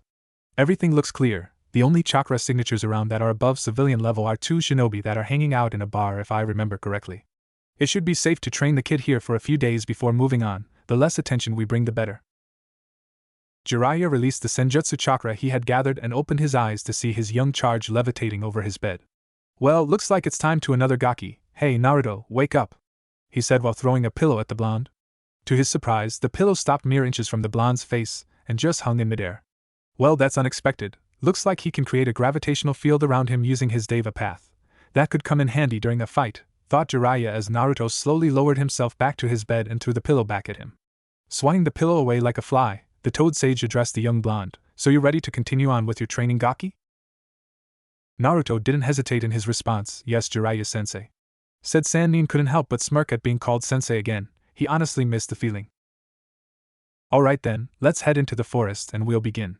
With that, the two quickly left town and found themselves in the same clearing as before.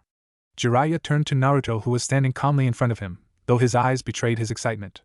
Smirking, Jiraiya quickly decided what they would start with. Okay Naruto, since you already have perfect chakra control thanks to your Rinnegan, we can skip that portion of your training. So to start with, I'll teach you a few low-level jutsu you can practice with. Naruto nodded in understanding, his Rinnegan still activated from his meditation. He watched as Jiraiya went through a few hand seals, ending with the tiger. His eyes widened though, when he realized he could see the way the chakra was moving inside his sensei as he prepared the jutsu. He was brought out of his stupor by the sound of his sensei's voice. Katan, Fireball Jutsu. Jiraiya put his right hand up to his mouth and launched a medium-sized ball of fire of a nearby tree, destroying it with ease. Alright Naruto, let's see what you got, Jiraiya said as he showed the blonde the hand seals for the jutsu. Nodding in understanding, Naruto slowly went through the hand seals while moving his chakra the same way Jiraiya's had. With a cry of Katan Fireball Jutsu, Naruto launched a ball of fire the same size as Jiraiya's at the tree, incinerating it. Naruto ended the jutsu and turned to his sensei to see how he did, only to be met with the shocked face of the Toad Sage. Sensei, hello Earth to Sensei, anybody home? Jiraiya just stood there, staring at where the tree once stood. Impossible, even with the perfect chakra control granted by the Rinnegan, there's no way he should have been able to use a jutsu like that after only seeing it once. The Toad Sage's thoughts continued to run rampant as he tried to figure out exactly how Naruto had managed to perform the jutsu almost flawlessly. Wait a minute, according to the description the sage left in the scroll, he purposely left certain aspect of the Rinnegan out because he wanted Naruto to learn them for himself. Is it possible that the Rinnegan has a similar ability to the Sharingan? Finally managing to get over his shock, Jiraiya turned his gaze to the blonde who had destroyed 3 more trees while he waited. Naruto, said the Toad Sage, catching the blonde's attention. Yes, sensei? Naruto asked as he walked back over to Jiraiya. When I was showing you the jutsu, what exactly did you see? Naruto thought for a moment before answering the question. Well, while you were going through the hand signs for the jutsu, I saw the way your chakra was moving. When I tried it for myself, I moved my chakra the same way I saw yours move, and boom, giant fireball. It's not the same, but still it's similar to the Sharingan. He can see how the chakra moves inside the body for a jutsu, but when he does it himself, it doesn't move the chakra for him, he has to do it himself. Still, that is a major advantage both in battle and in training, thought Jiraiya. Returning his attention to his student, he motioned for him to get behind him. I'm going to show you another jutsu, Naruto, this time one for Doton. Naruto nodded while he watched his sensei's chakra move to form the jutsu. Jiraiya ended the chain of hand seals in the snake's seal, Doton Earth Wall. Slamming his hands on the ground, a 6-foot wall of earth rose from the ground in front of Jiraiya. As you can probably tell, this jutsu is a defensive type. This way you have a defensive and an offensive jutsu in your arsenal. I won't teach you any more, however, until you have mastered these 2, understand? Yes, Jiraiya-sensei, Naruto said before he began practicing with his 2 jutsu, destroying a good portion of the clearing they were in. Jiraiya watched all of this with a smirk on his face. He truly is your son Minato, and it seems that he inherited more than just your looks. Because of his heritage alone, his potential was already great, but now that he has the Rinnegan along with the Kyuubi and myself training him, I'm almost afraid of how powerful he'll become. Jiraiya felt a chill run down his spine at that thought, but it only caused his smirk to widen. But I suppose the anticipation of what your student will become is half the fun of being a sensei. Kanehigakure Hokage Tower. The Sandaime Hokage sat behind his desk, completely ignoring the massive pile of paperwork his assistant had just brought in. He was lost in his thoughts about what to do now that Jiraiya had abandoned the village and was now training Naruto. Jiraiya is too powerful for any of my current ninja to kill one-on-one, and even if I were to send my best Jounin and Umbu after him, it would only result in their deaths. Also, it would be pointless to try and track them. Jiraiya, being the spy master he is, knows better than anyone how to cover his tracks. The so-called professor sat in silence for a little while longer before a knock on his door brought his attention back to the present. Enter, he said in the most commanding voice he could muster with his thoughts in the state they were. The door opened and allowed a man the same age as Sarutobi into the office. The man had gray hair as well as a beard of the same color, and glasses on the bridge of his nose. His strong jawline was made even more prominent with the frown that seemed to be permanently etched on his face. His attire was very similar to Sarutobi's own, the only difference being instead of his robe being red with a white coat over it, his was a dark blue with a tan coat. He also had a white cloth wrapped around his shoulders that hid his neck from view. Following the man was a woman of similar age. Her gray hair was pulled into a tight bun with a traditional Japanese hairpin holding it in place with fringes hanging down over her forehead. She wore a gray kimono held together by a simple obi with a dark green jacket and a sash over her left shoulder that went down to her right hip. Her eyes were squinted in her old age, giving her a permanent and intimidating glare. The last one to enter was another man the same age as the 3 already in the room. He was a frail old man and he used a cane to help him walk, but if one looked close enough they would notice he could walk perfectly fine without it. His shaggy black hair was a strong contrast to the white bandages that were wrapped over his right eye. He had a frown on his face, a trait the 3 seemed to share, that made the unusual X-shaped scar on his chin more prominent. He wore a dark gray robe over a white shirt that stopped just above his right shoulder, partially concealing his bandaged right arm that was in a sling. His only visible eye was squinted shut, but seemed to look at everything in sight with a hawk-like gaze. These 3 were none other than Hamura Midokado, Koharu Udatane and Danzo Shimura, the 3 elders of Konoha. Hamura stepped forward, his tone betraying his curiosity. Why have you called us, Sarutobi? Sarutobi looked each of them in the eye before sighing and motioning for them to take a seat in front of his desk. Once the three were seated, Sarutobi began what he knew would be a long conversation. I have called you here to discuss a matter of great importance. 1 year ago, one of my Umbu teams returned from a mission in the land of mountains with the scroll. According to them, they found the scroll hidden in a shrine atop one of the mountains being guarded by surprisingly talented warrior monks. When they returned with the scroll, I was the first person to read it, only to receive the shock of my lifetime. The elder's eyebrows rose slightly at this little piece of information. The four of them had lived through all three of the Shinobi World Wars, having fought in the first and commanding the village through the second and third. Living through those times had hardened them to the point where not much could truly shock them, but when something did, it usually meant trouble was very close on the horizon. Sarutobi was especially immune to surprises, being the Hokage during times of war tended to make one expect almost everything. The three elders once again glanced at each other, but this time if one looked carefully they would see the growing fear in their eyes. The scroll, you see, was a message left behind by the sage of the Six Paths himself for his one true heir. Before Sarutobi could continue, he was interrupted by a completely shocked Koharu. Heir? Are you saying that the sage of the Six Paths somehow knew he would one day have an heir? Yes, Koharu, and not only was this person his heir, the sage also called him his successor. This time it was Danzo who couldn't keep quiet. A successor, you can't mean? I do, Danzo, Sarutobi interrupted his old rival, someone who would one day become his equal, and maybe even surpass him in power and skill. But that is not the most shocking news. What the hell could be more shocking than discovering that the sage of the Six Paths would have an heir?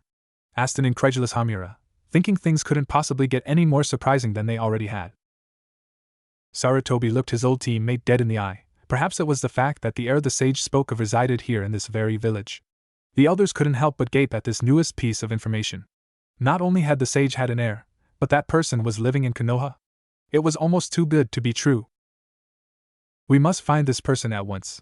We cannot let such a potentially powerful person to slip through our fingers. Not surprisingly, it was Danzo who spoke up. He always was the more militaristic one of the four of them. Hamura and Koharu nodded in agreement with their fellow elder.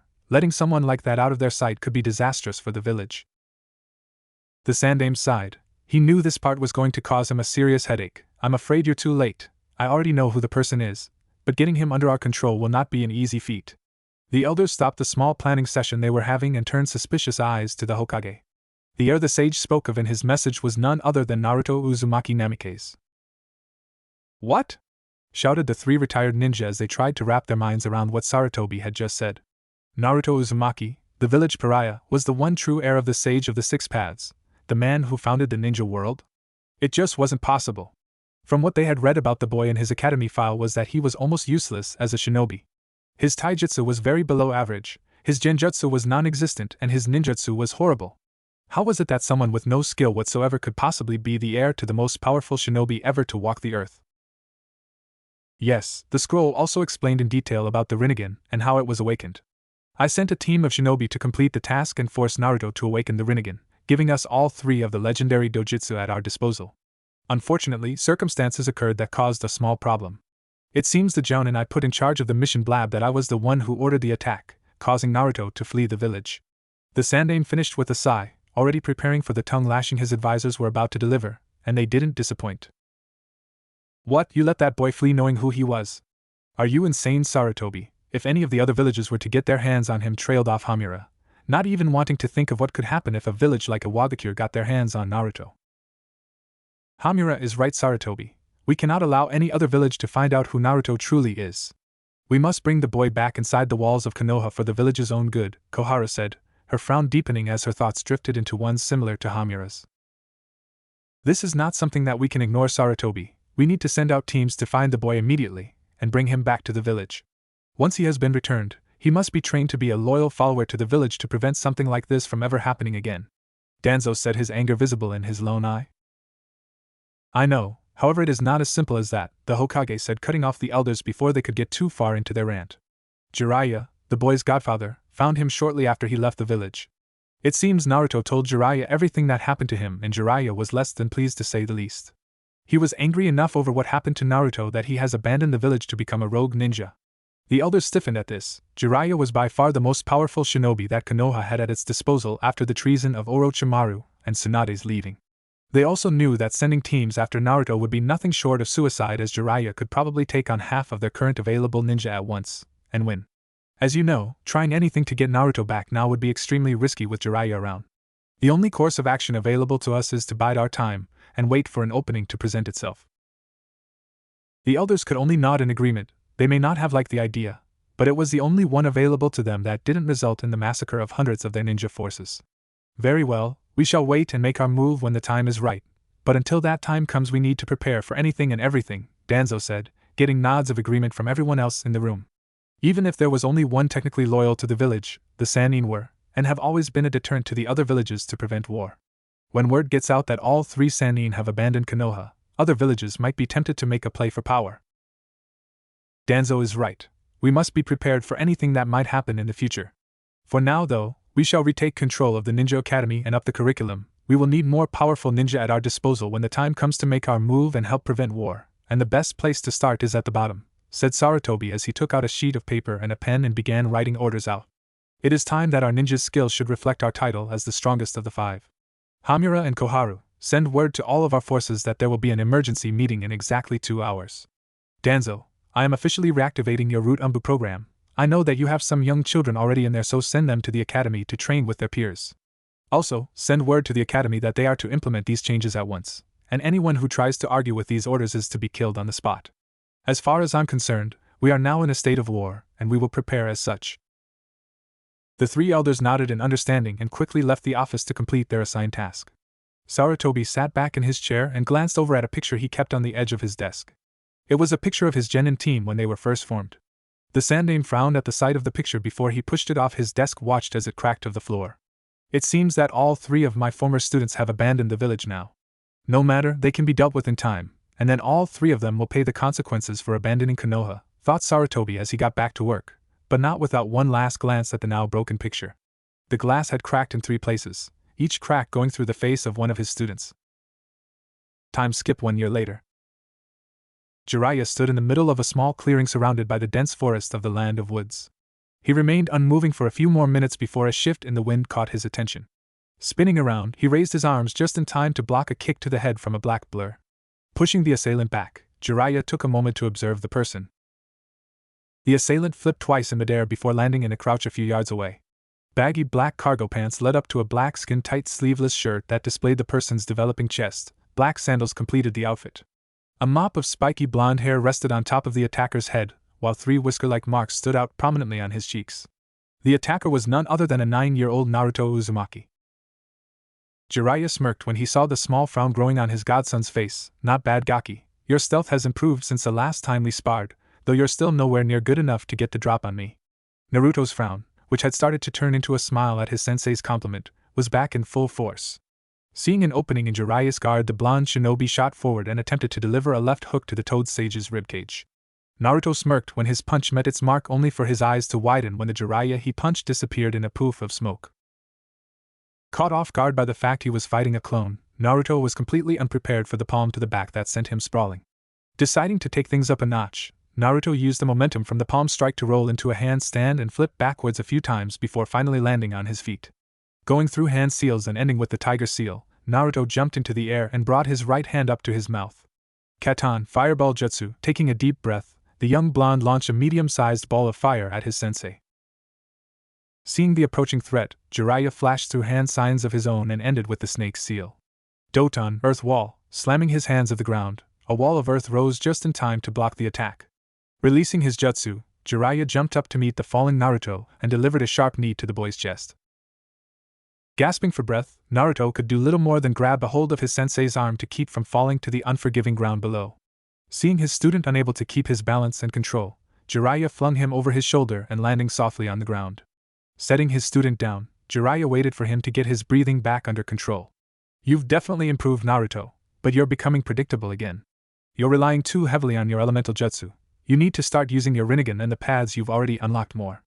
I understand wanting to keep those abilities secret, but they won't do you any good to keep them secret if you don't know how to use them effectively in combat. I know, Jiraiya-sensei, but you also said I needed to work on my skills in deception, said Naruto, not facing his sensei. Jiraiya's eyes widened at the tone in his student's voice, but before he could react, said Blonde spun around with his Rinnegan glowing slightly. Shinra-tensei, said the Kyuubi Jinchuriki as he watched his sensei get blasted back by the invisible force of gravity. Why that little bastard, cursed Jiraiya as he crashed into a few trees before coming to a stop at the edge of the now expanded clearing. Slowly getting to his feet, the toad sage cursed under his breath as he felt multiple joints popping back into place. Sensing his student approaching, he managed to lift his head enough to see the smirking face of his 9-year-old student. Damn it, Gaki, I hate it when you do that. Naruto gave Jiraiya a look. You're the one who said I needed to learn to use my pads effectively in combat, so quit complaining. Oh, shut up, rasped Jiraiya as he shakily made it to his feet. I think that's enough for today anyway. We don't want to draw any attention to ourselves by altering the landscape. Naruto nodded in agreement, but couldn't help the question that slipped out. If you didn't want to bring attention to us, then why did you insist we come to the land of woods? This country was the birthplace of the Senju clan and has strong ties to Konoha, so a Konoha ninja could pop up almost anywhere. Jiraiya just rolled his eyes, but couldn't fault his student's logic. True, this country has strong ties to Konoha, but it's also the home of one of my secret hideouts. You have a secret hideout? Asked Naruto incredulously with a raised eyebrow. Jiraiya glared at his student in mock indignation. What, do you honestly believe I became a spy master without having a hideout or two lying around in case of emergencies? Naruto had the decency to look slightly sheepish for not thinking about that before. Shaking his head in exasperation, Jiraiya motioned for Naruto to follow him as they made their way deeper into the forests of the land of woods. They traveled in silence for a few hours as they continued to make their way into the deeper and darker parts of the forest. Eventually they stopped at the base of a large tree, but before Naruto could question his sensei, Jiraiya jumped up into the thick canopy above. Cursing his sensei silently, Naruto quickly followed by running up the tree with chakra. Surprisingly, instead of thick, hard branches like he was expecting, Naruto found himself standing in the middle of what appeared to be a large tree house. Taking a closer look, he noticed that it wasn't an actual tree house, but an open space with a wooden floor that spanned out to multiple surrounding trees. There was no actual roof above him, just the unnaturally thick canopy he had been expecting to run into on his way up. Returning his attention to the area around him, Naruto noticed several large monitors that were hanging on the side of one of the tree trunks with a large semicircle couch in front of them. In the center of the couch seemed to be a fire pit of some kind, which he guessed was for cooking meals. There were also several large pieces of cloth draped over openings towards the back, which most likely lead into bedrooms of some kind. He was brought out of his thoughts by the sound of his sensei's voice. Well, Gaki, what do you think of our new home? The young blonde took a few more moments to take in his surroundings before turning to his sensei with a small smirk on his face. Not bad, sensei, though how is it a secret hideout exactly? Anyone who climbs any of these trees will be able to find it. Jiraiya only smirked as he had been expecting that very question. No, they can't. This place is hidden by an extremely advanced and nigh undetectable genjutsu. Only those with blessed eyes can hope to find it, and even then only those whose blood is keyed into the security seals can access it. But wait, you're not that great at genjutsu, sensei, so how is it there is such an advanced genjutsu protecting this place? The blonde Jinchuriki asked, his eyes narrowed in suspicion. True, I may not be the best at genjutsu, but I am a seal master. I created a seal that would temporarily place someone under my control and erase all their memories of whatever it is they did while under my control when the seal was released, Jiraiya said with pride while Naruto just gaped at him. I placed the seal on Tsunade and had her apply a genjutsu similar to the one she uses on herself to hide this place. Naruto merely stared at his sensei in wonder. To have such a seal at his disposal was invaluable. But then another thought struck him. You realize, sensei, that if what you have told me of Tsunade is anything to go by, if she were ever to find out about that fact, she would probably jump to conclusions and kill you, right? Jiraiya's only response was to pale slightly, but quickly shook it off as he moved over to the monitors. Anyway, we'll use this place as our base of operations for the foreseeable future, unless circumstances demand we abandon it. For now, though, get some sleep, cause tomorrow we'll be making plans on what we have to do in the coming years, said Jiraiya as he sat down on the couch and turned on the monitors, showing live and recorded camera feed from inside Konohagakure no Sado. Yeah, I'll see you in the morning, sensei. Night, said Naruto with a slight yawn as he made his way to one of the cloth-covered openings. Night, Gaki, Jiraiya said over his shoulder, his eyes never leaving the monitors, specifically the two showing the live and recorded footage from the Hokage's office. Time to see what that traitorous sensei of mine has been up to lately. The next morning, Naruto and Jiraiya sat across from one another on the couch in front of the monitors, each monitor showing footage from one of the 5 great shinobi nations. Naruto was focusing on the meat that was cooking over the fire pit, occasionally flipping a piece so it wasn't overcooked. Jiraiya, though, was focusing solely on the monitors, when he saw the recorded footage of Sarutobi having a meeting with the 3 elders of Konoha and what they talked about. He had been keeping a critical eye on the villages. Hey Jiraiya-sensei, Breakfast is ready, Naruto said, bringing his sensei's attention away from the monitors. Jiraiya smiled as he accepted the plate his student was offering him. Thanks, Gaki, you're a way better cook than I ever was. Popping one of the pieces of meat into his mouth, Jiraiya returned his attention to the monitors, not wanting to miss even the slightest hint that there might be war. Naruto looked up from his own meal and noticed Jiraiya had barely even touched his. Hey sensei, is something wrong? Jiraiya glanced over at Naruto before turning back to the monitors. I'm not sure, Naruto, and that's what has me worried. Sighing, the Toad Sage turned away from the monitors and began to eat his almost forgotten meal. What do you mean, sensei? Putting his plate down, Jiraiya turned serious eyes to his student. Last night, I watched a recorded meeting between Sarutobi and the village elders. It seems that for the past year or so, they have been making some drastic changes to the village and the ninja there. They have upped the curriculum at the academy to increase the quality of their future ninja, and they have also been training their active shinobi as well. It seems that with my departing, they fear that the other villages will see this as an opportunity to attack. Naruto's eyebrows knitted together in confusion. So you're worried that another village may attack Konoha? Is that what's got you so worked up? No, it's not that, said Jiraiya with a glance at the monitors. It's what might happen should another village try and attack Konoha. I fear that it may trigger another war and make our lives that much more difficult. How would a war make our lives harder? It's not like we'll be fighting in it, said Naruto, his confusion growing. Jiraiya sighed again before continuing. It would make our lives harder because during times of war everyone, ninja and civilian alike, is very weary of outsiders and travelers. The civilians because they have no way of knowing if a person is who they say they are, and the ninja because it could be a potential enemy of some kind. Also during war, some villages will hire or seek out wandering ninja and mercenaries to aid them, and with me being who I am, I'd be a prime target for those villages. Naruto nodded, understanding why his sensei was so intent on keeping an eye on the villages. The two continued to eat in silence after that before a thought struck him. Hey sensei, if the villages are willing to waste resources on mercenaries and wandering ninja, do you think they'd use them to find stuff like weapons? Jiraiya nodded. Yes, in fact they would probably go after weapons or objects that would help them in a war more than they would wandering ninja or mercenaries. That is because getting their hands on something is usually easier than recruiting a ninja. Why do you ask? Naruto looked hesitant to respond, and that set off alarms inside Jiraiya's mind.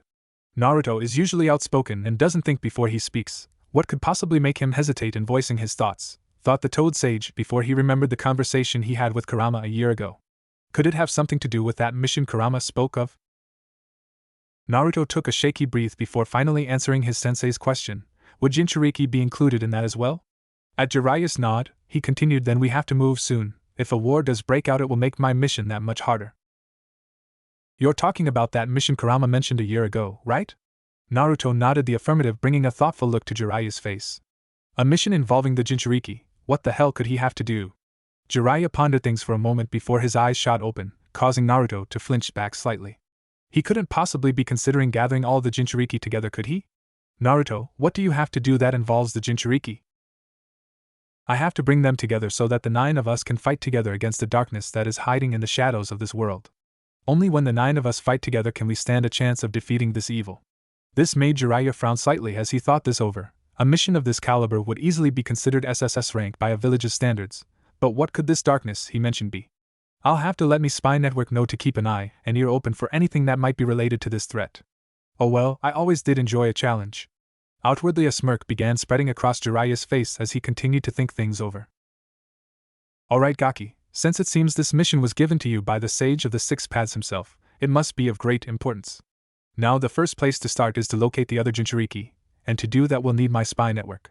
I'll send word out for them to start looking for any information that could relate to the Jinchuriki, said Jiraiya as he got up and walked over to one of the many flaps that covered an opening in the hideout.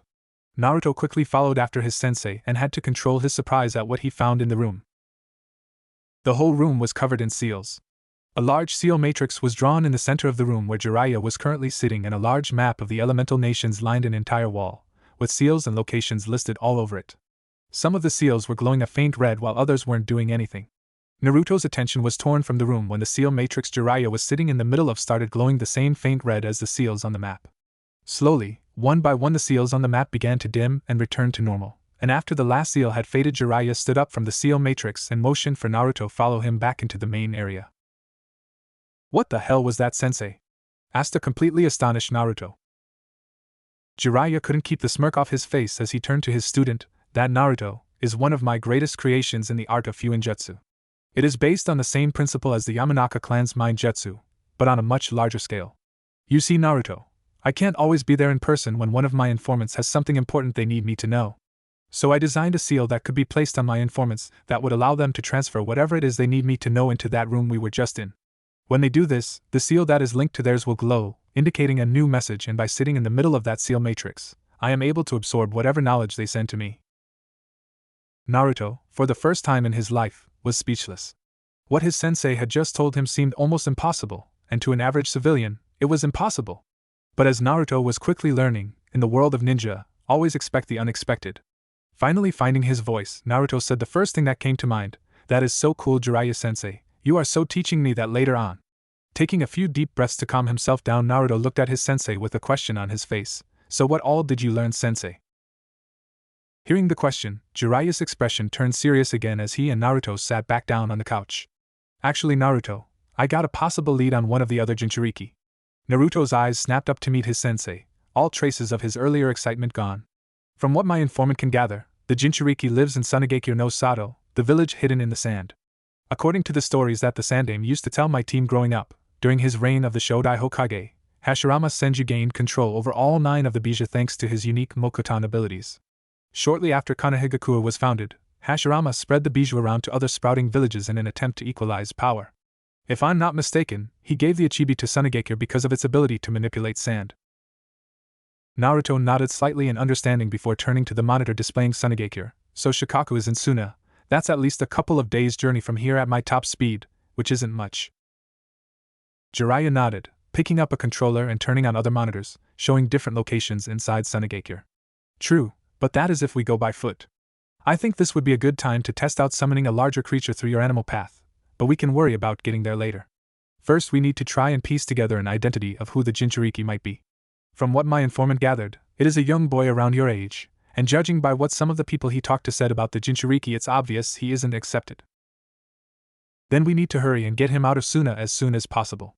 I will not let one of my brothers suffer the same treatment I did," Naruto said, a quiet rage building inside him as he remembered his life in Konoha.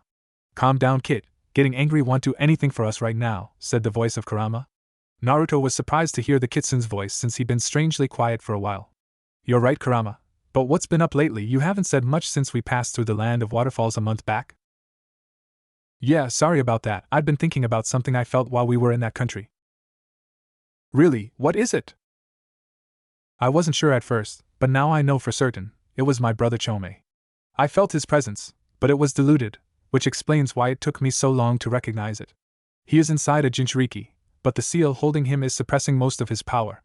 Naruto's eyes widened in surprise. They had been so close to one of his sibling Jinchuriki, and they didn't even know it.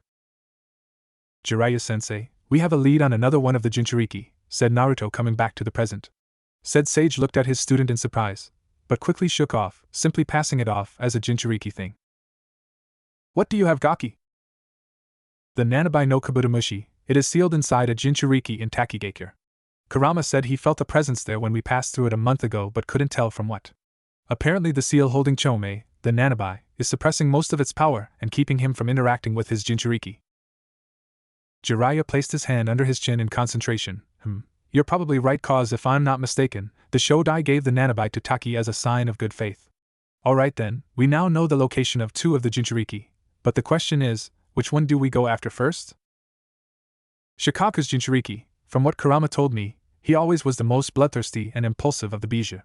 Suna isn't known for its Fuinjutsu expertise, so it's extremely possible that whatever seal is holding Shikaku isn't up to standard, and his personality may influence his host. If that's the case, we need to get him out as soon as possible, and you need to improve his seal." Jiraiya nodded in agreement. He may not have had a giant fox in his gut telling him about its siblings, but he had heard the legends of Shikaku's previous Jinchuriki. "Alright, Gaki, you're right about Suna and their skills in Fuinjutsu, so it's probably best to get them out first," said Jiraiya as he nodded to himself. "We'll leave in a week. That will give me time to work on a better seal for the Jinchuriki and give you time to hone your skills more. Now before we do anything else, I want to work with you on summoning a larger creature with your animal path. You have been able to summon numerous animals up to the size of a large bear, but nothing bigger. Naruto, if you were ever to get into a fight with someone who is capable of summoning something the size of, say, Gamabunta, you would be easily defeated." Naruto nodded in understanding. I know, sensei, but for some reason I just can't find the strength in me to summon something that size. Jiraiya closed his eyes as he contemplated this. This was a constant problem they kept running into whenever Naruto tried to summon something larger. They knew it couldn't have been because of a lack of chakra. Being the Kyuubi Jinchuriki and thanks to the chakra control granted by Rinnegan, he had an almost unlimited amount of chakra at his disposal. Alright, hopefully we can figure that out while we train, said Jiraiya as he made his way towards one of the many gaps in the floor. Naruto quickly followed and the two jumped down into the forest below and moved away from the hideout.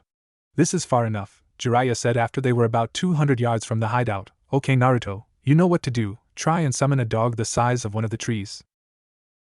Naruto closed his eyes for a few moments before they snapped open. His first level Rinnegan blazing, Naruto flashed through the familiar hand seals for a summoning.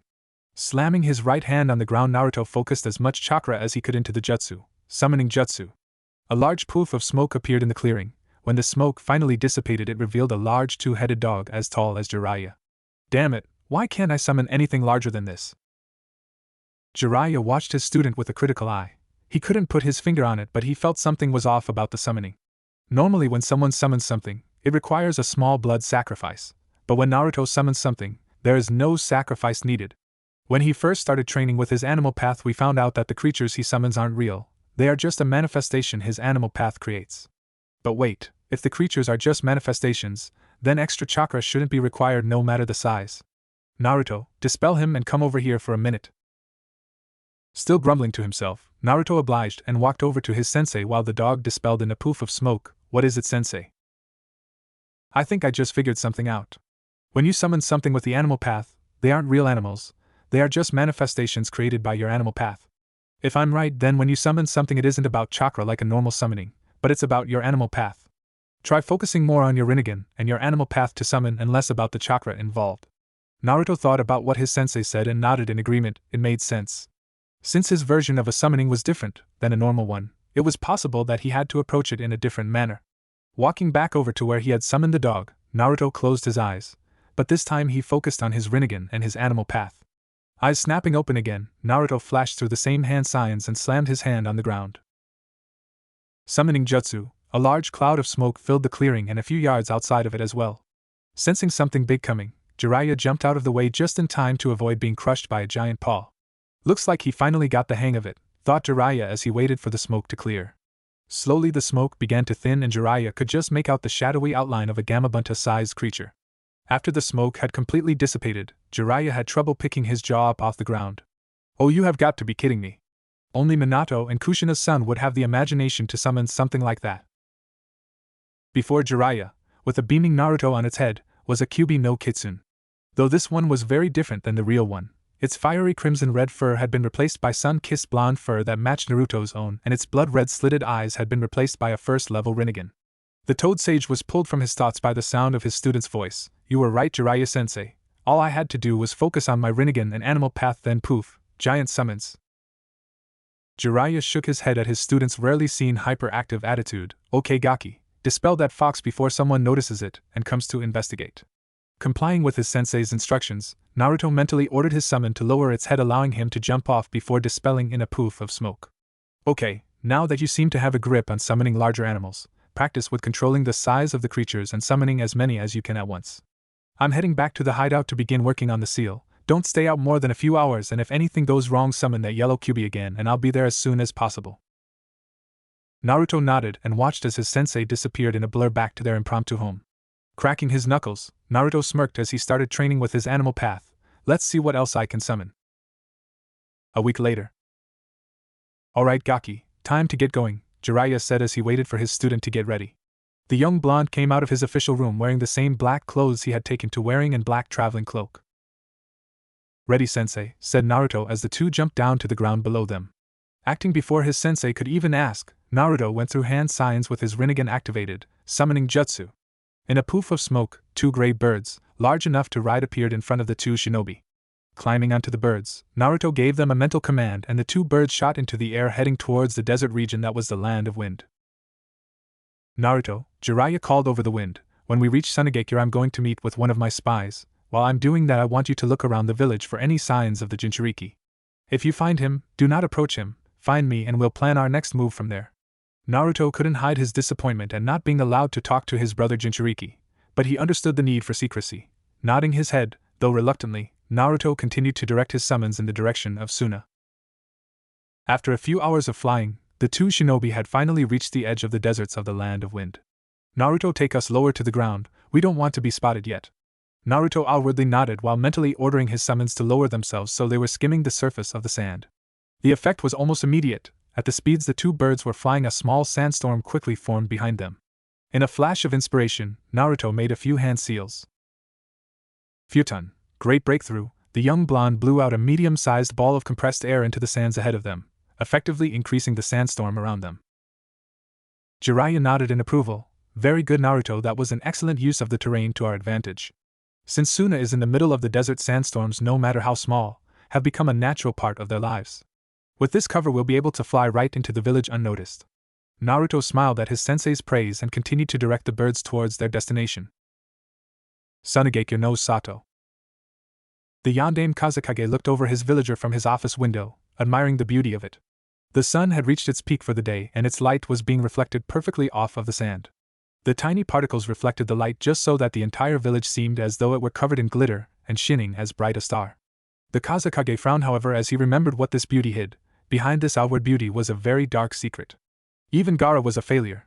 Can anyone truly control the power of the Shikaku? Thought the Kazekage as his thoughts drifted to his youngest child. He knew that his son Gaara, the current host of the Ichibi, was playing with his deceased wife's younger brother, Yashimaru. The Kazekage sighed as he thought about his brother-in-law. Other than his eldest child and only daughter Temari, Yashimaru was the only person in the village who didn't fear Gaara. That was why he had chosen him for the mission he was planning. Yashimaru was his right-hand man, and the commander of both the village's medical corps and Anbu corps. With his skill, he was the perfect match for the mission he had planned, but the Kazekage couldn't help but feel a pang of guilt in his heart at the pain it would cause his brother-in-law. Forgive me, Karura-chan, but this must be done to see if Gaara can indeed control the power of the Shikaku. Taking one last look over his village, he noticed a small dust cloud heading towards the village. Looks like another small sandstorm, nothing to raise an alarm over. With Naruto and Jiraiya. The two shinobi were on alert as they flew over the walls of Sunagakure, still under the cover of the sandstorm Naruto had created. Once they were clear of the outer walls, Naruto directed the two birds towards one of the scarce training grounds that had trees to shield their presence. Landing in one of the trees, Naruto and Jiraiya waited for the sandstorm to clear before quickly transforming themselves into average-looking civilians and making their way into the heart of Sunagakure. Alright, Naruto, I'm going to meet with my spy. Remember, if you find the Jinchuriki, do not approach him. If he is treated as badly as my spy said he was, it would draw too much attention if we approached him in broad daylight. We'll wait till the cover of night to make our move if we find him today. We'll meet up at this address, said Jiraiya as he handed Naruto a slip of paper. Now go enjoy yourself and look around, but remember not to talk to strangers. Naruto could tell that Jiraiya was acting. They had just reached the market district of Suna and they wanted to blend in as much as possible. Okay, Grandpa, I'll be careful, he said as he walked off and pretended to look around at all of the different stalls and shops. The transformed Toad Sage watched as his student acted like an average civilian child, and couldn't help the proud smile that was slowly spreading across his face. He's so young, yet already so adept at infiltration. Maybe I can finally pass on my skills as a spy master, he thought as he walked towards a local bar. With Naruto. The transformed blonde was walking around the village looking at everything in sight. To the world he looked like a normal child exploring his home, but inside he was on alert, waiting for any sign of his brother Jinchuriki. Where could he be? The blonde thought as he continued to walk around the village, unknowingly making his way to one of the rare playgrounds in the village. It's the demon, run! Naruto's head snapped up when he heard the shout. Picking up his pace, the Kyuubi Jinchuriki rounded a corner only to see a sight that made his blood boil.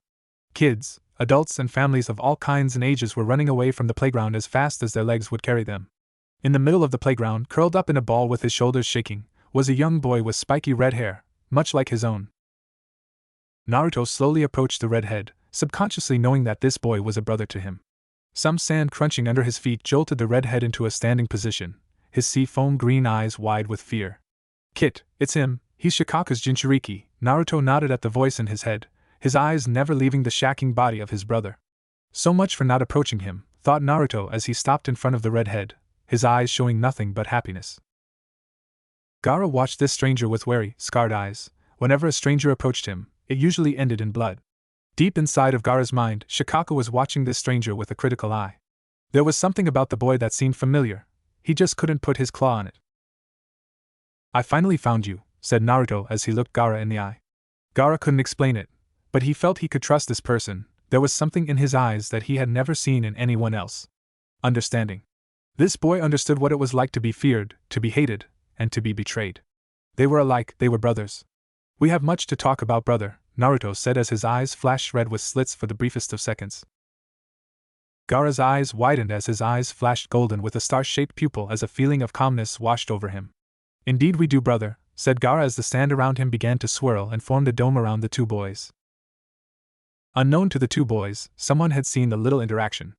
"I wonder who this young boy is. To be able to calm Gaara with a few words is something even I can't do," thought Yashimaru, Gaara's uncle. The Umbu/medical commander watched as the sand dome formed around the boys, preventing anything else from being heard. "Maybe he can do what no one thought possible. Maybe he can save Gaara from his inner demon. I don't know who you are, but I pray that you can help my nephew." With that parting thought, Yashimaru jumped towards the Kazekage's tower to meet with his brother-in-law and leader. "Brother," Naruto started, "my name is Naruto, and I am here to help you." "How could you possibly help me? I am nothing but a demon to this village," spat Gaara as he remembered all of the times he was nearly assassinated. The sand around Gaara's feet began to move around wildly, lashing out occasionally. Naruto sensed the growing rage inside the redhead, and quickly closed the gap between them and placed a hand on Gaara's shoulder. "Brother, you have to calm down. I know what it's like, all the pain you've suffered, and all of the hate you have felt, but you mustn't let it consume you, brother. You are stronger than they are. Do not become the demon they see you as, become something you can be proud of." Naruto's words seemed to have an instant effect on the Ichibi Jinchuriki. The sand around the two began to calm down and slowly lower itself back to the ground. Taking a step back from his fellow Jinchuriki, Naruto continued in a much softer and more understanding tone. "I can help you, brother. I can help free you from this nightmare of a village, but to do that you have to trust me." Gaara looked into Naruto's eyes again and saw the same understanding he had seen before. That was the clincher for Gaara. He knew that whatever this person had to say, he would listen. "I trust you. My name is Gaara, and I am the youngest child of the Yondaime Kazekage." Naruto's eyes widened slightly at this little piece of information. "Well, this complicates things a little," Naruto thought. "No kidding, kid. If he is the son of the Kage, getting him out of the village will be more difficult than any of us previously thought," said Kurama, causing Naruto nod in agreement. "Kid, place your hand on his head. I wish to speak with my little brother." Naruto inwardly nodded once again before returning his attention to Gaara. "It's a pleasure to officially meet you, Gaara. Now I believe Kurama has something he wants to talk to Shikaku about." With that, Naruto stepped forward and placed his right hand on Gaara's head, and before the redhead could react, the two boys found themselves in the middle of a white expanse. "Where are we?" asked Gaara as he looked around. All he could see was white that seemed to go on with no end in sight. The boys turned their attention at the sound of a deep and slightly crazed voice. "We are in a plane that exists outside of the human realm, a place that only Biju and Jinchuriki can enter." Behind Gaara was none other than the Ichibi no Shikaku himself. His sandy brown fur was accentuated by the dark blue vein-like markings that crisscrossed all over his body. His jagged, concave mouth was pressed into a frown as he watched something behind Naruto, his star-like pupil with dots surrounding it spinning wildly. "Why have you brought us here, Kurama?" said Shikaku, his annoyance clear in his deep voice. Now, Shikaku, that's no way to greet your eldest brother after all these years," said Kurama from behind Naruto, his slitted eyes staring into Shikaku's with no fear. Shikaku's frown deepened at his brother's remark but held his tongue. "But seeing as your temper is building, I guess we should get down to business. Shikaku, I have been visited by our father." The Tanuki's eyes widened in shock as he continued to listen. "He told me of a great evil hiding in this world and he wants us to stop it. But the only way that we even stand a chance against this evil is for the 9 Jinchuriki and Biju to fight as one. Brother, our father has put his trust in us to protect this world as he once did long ago. So I ask you, Shikaku, will you fight alongside us, fight to protect this world and fight to uphold our father's legacy?" Shikaku smirked as he answered, "Yes, I will fight alongside you, brother. I knew that one day our father would call on us. That is why I was always the most battle-crazed of us. I was training and preparing for the day we would be called upon." Kurama smirked at his youngest brother. Nothing ever seemed to truly surprise the Tanuki. "So when do we leave?" "That is actually up to the Kit and his sensei," said Kurama, turning his gaze down to the two confused Jinchuriki. "So Kit, when are we leaving?"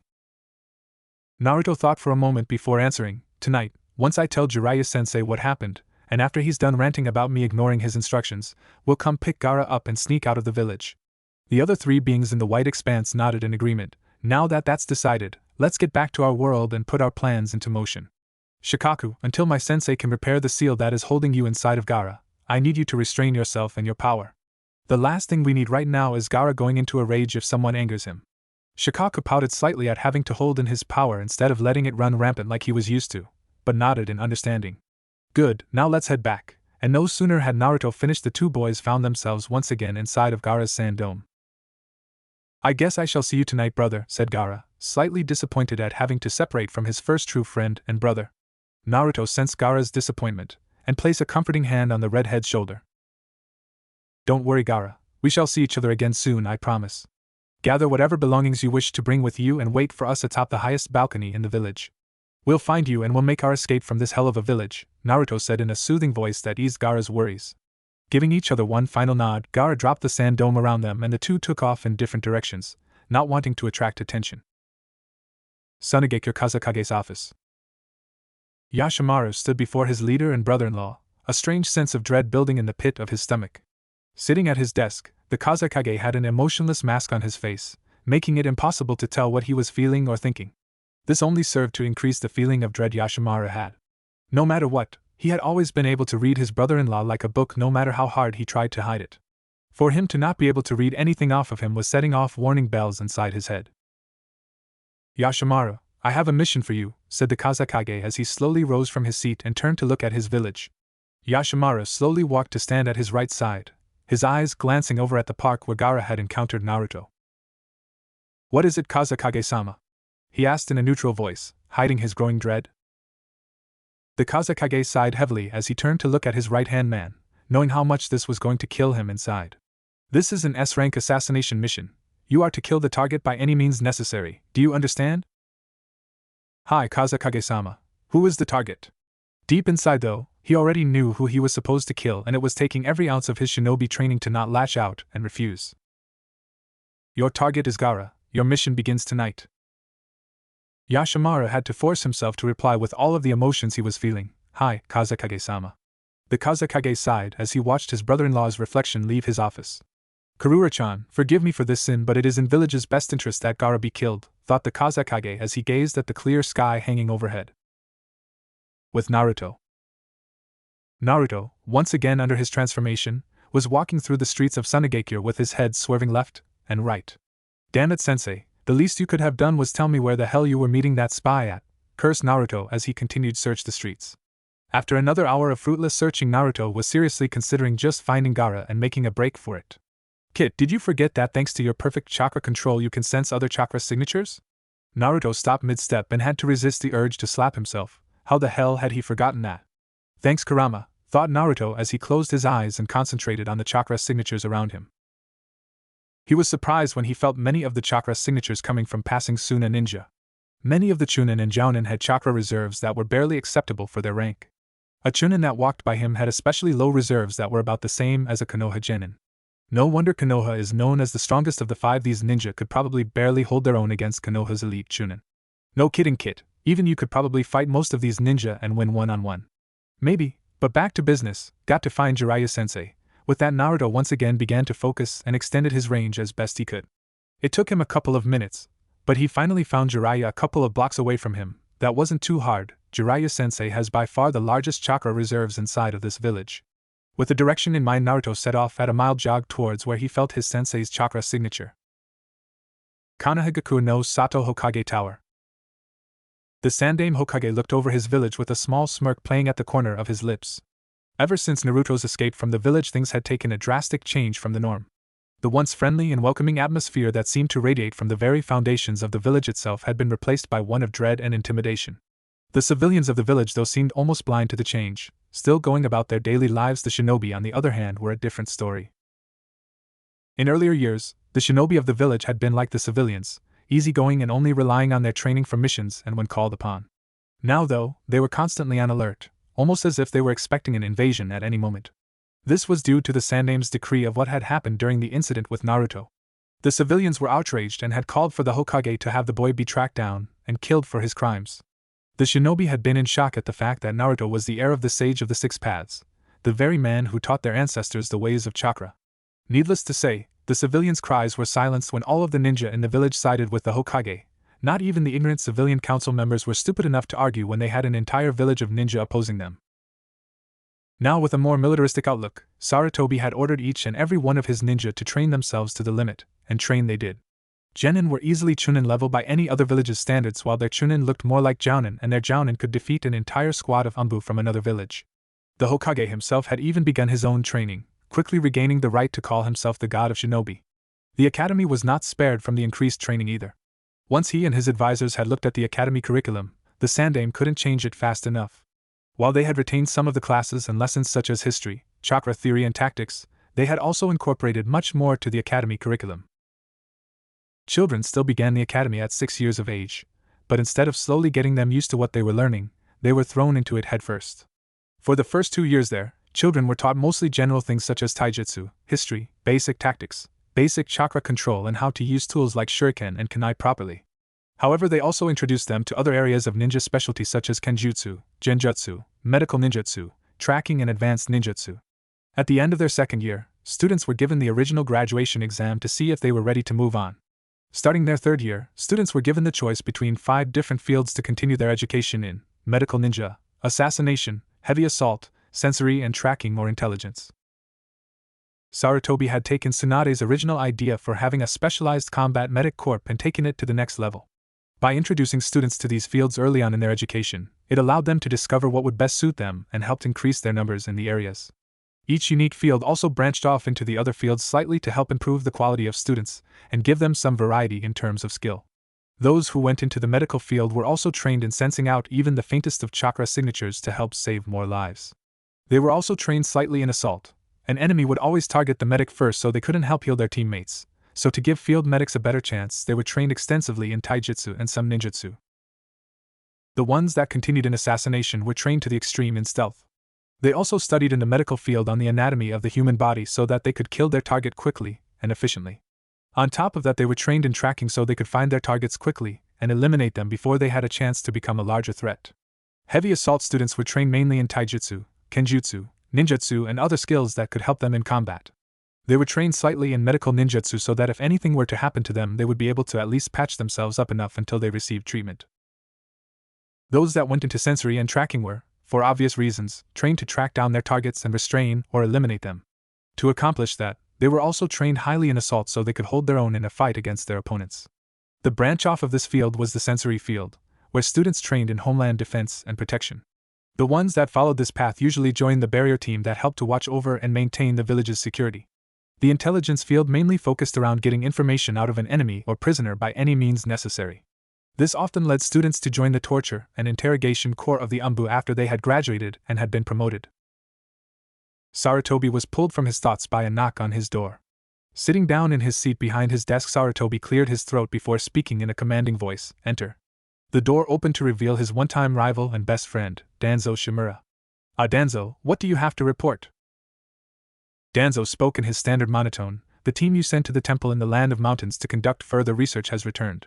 They report that other than a few scrolls containing jutsu taught at the temple, there was nothing else of interest, or that was related to the Sage of the Six Paths." The Sandaime couldn't completely hide his disappointment at this, but he got over it quickly before moving on.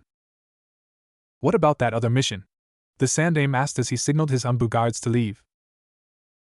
Danzo spoke up once they were alone. "Unfortunately, not as well as we had hoped, Hokage-sama. Kyuubi's security was tighter than we had anticipated, but my route team was able to bring back a few things of value as well as one of the main targets." With that, the old war hawk pulled out a sealing scroll and placed it on the desk in front of the Hokage. Unrolling the scroll revealed 3 holding seals. With a quick pulse of chakra into the scroll, the seals released with a poof of smoke. Placing the now empty scroll aside, Hiruzen looked over the items that now lay on his desk. On his left was a stack of at least 10 scrolls, each one bore the seal of the Raikage. "I'm impressed, Danzo. Your route were able to infiltrate Kyuubi far enough to access the Raikage's personal library." Not even bothering to look up at his old rival to see his reaction, the Sandaime continued looking over the items on his desk. In the center of his desk was 6-foot-long staff with a golden ring with 6 bangles dangling from it. So this is the very staff that the Sage of the Six Paths carried with him throughout his life. Picking up the staff, Sarutobi looked it over with a critical eye. "I must say it doesn't look like it has any kind of special gift like his 5 treasures." "I agree, Hokage-sama. However, we must remember that Kyuubi has an unusually high admiration for the sage and covet anything that has even the slightest link to him. The Sandaime nodded absently at his advisor's words, still inspecting the staff. True, my old friend, they admire him so much they would probably hang a tissue he used in a shrine for worship. The two veteran shinobi chuckled slightly at that, knowing full well that it was completely true.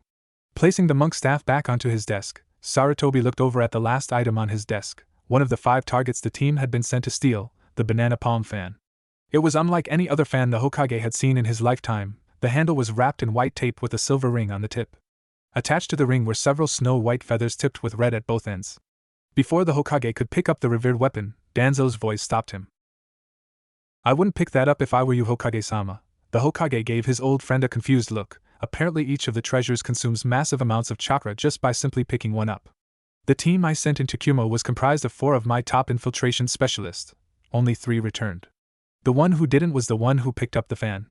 Sarutobi jerked his hand away from the fan handle, his eyes wide with surprise.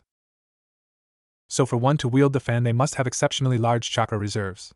That complicates things a bit, but we can work our way around it later.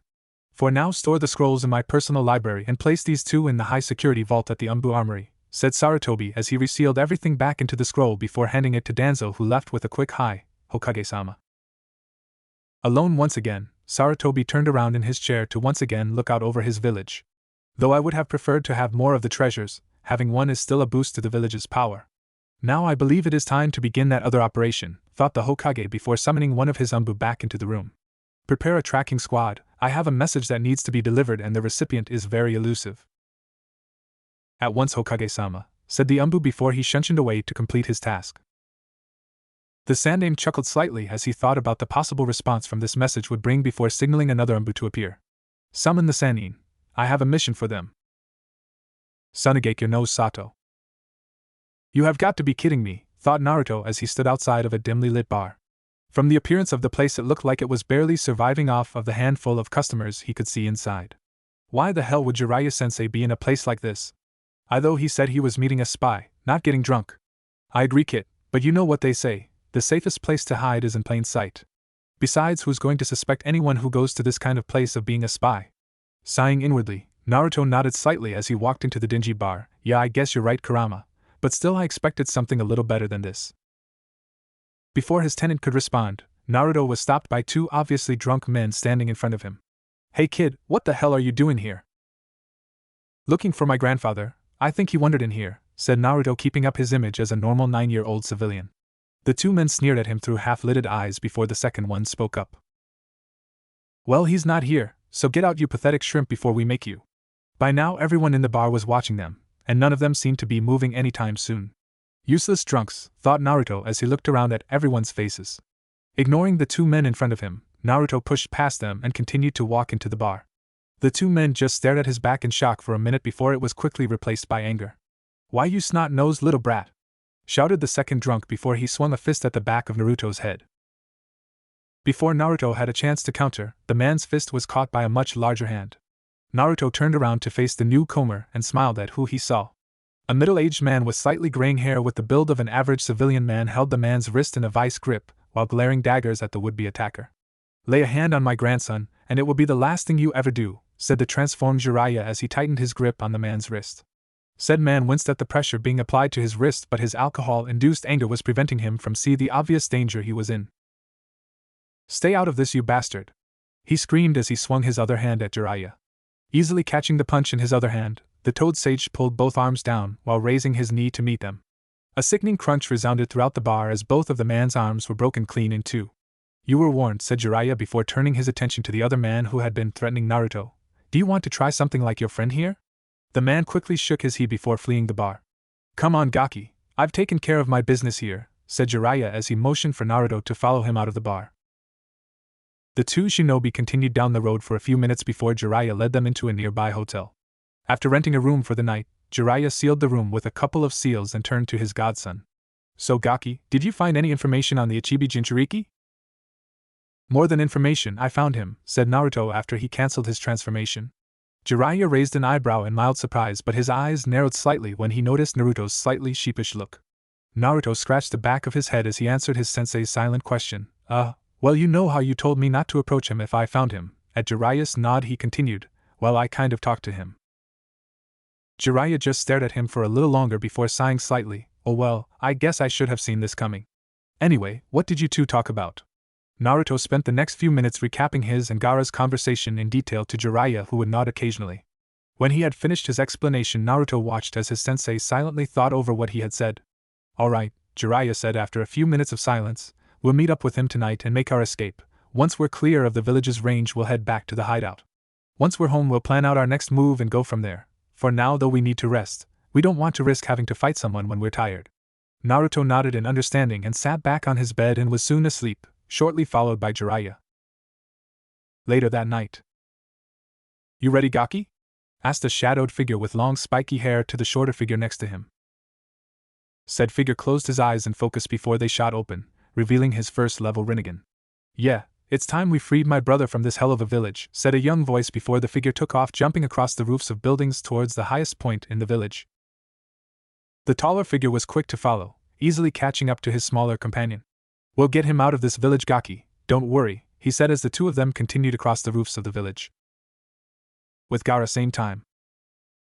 Gaara stood atop the roof of the tallest building in Senegakure, waiting for his brother Jinchuriki to arrive.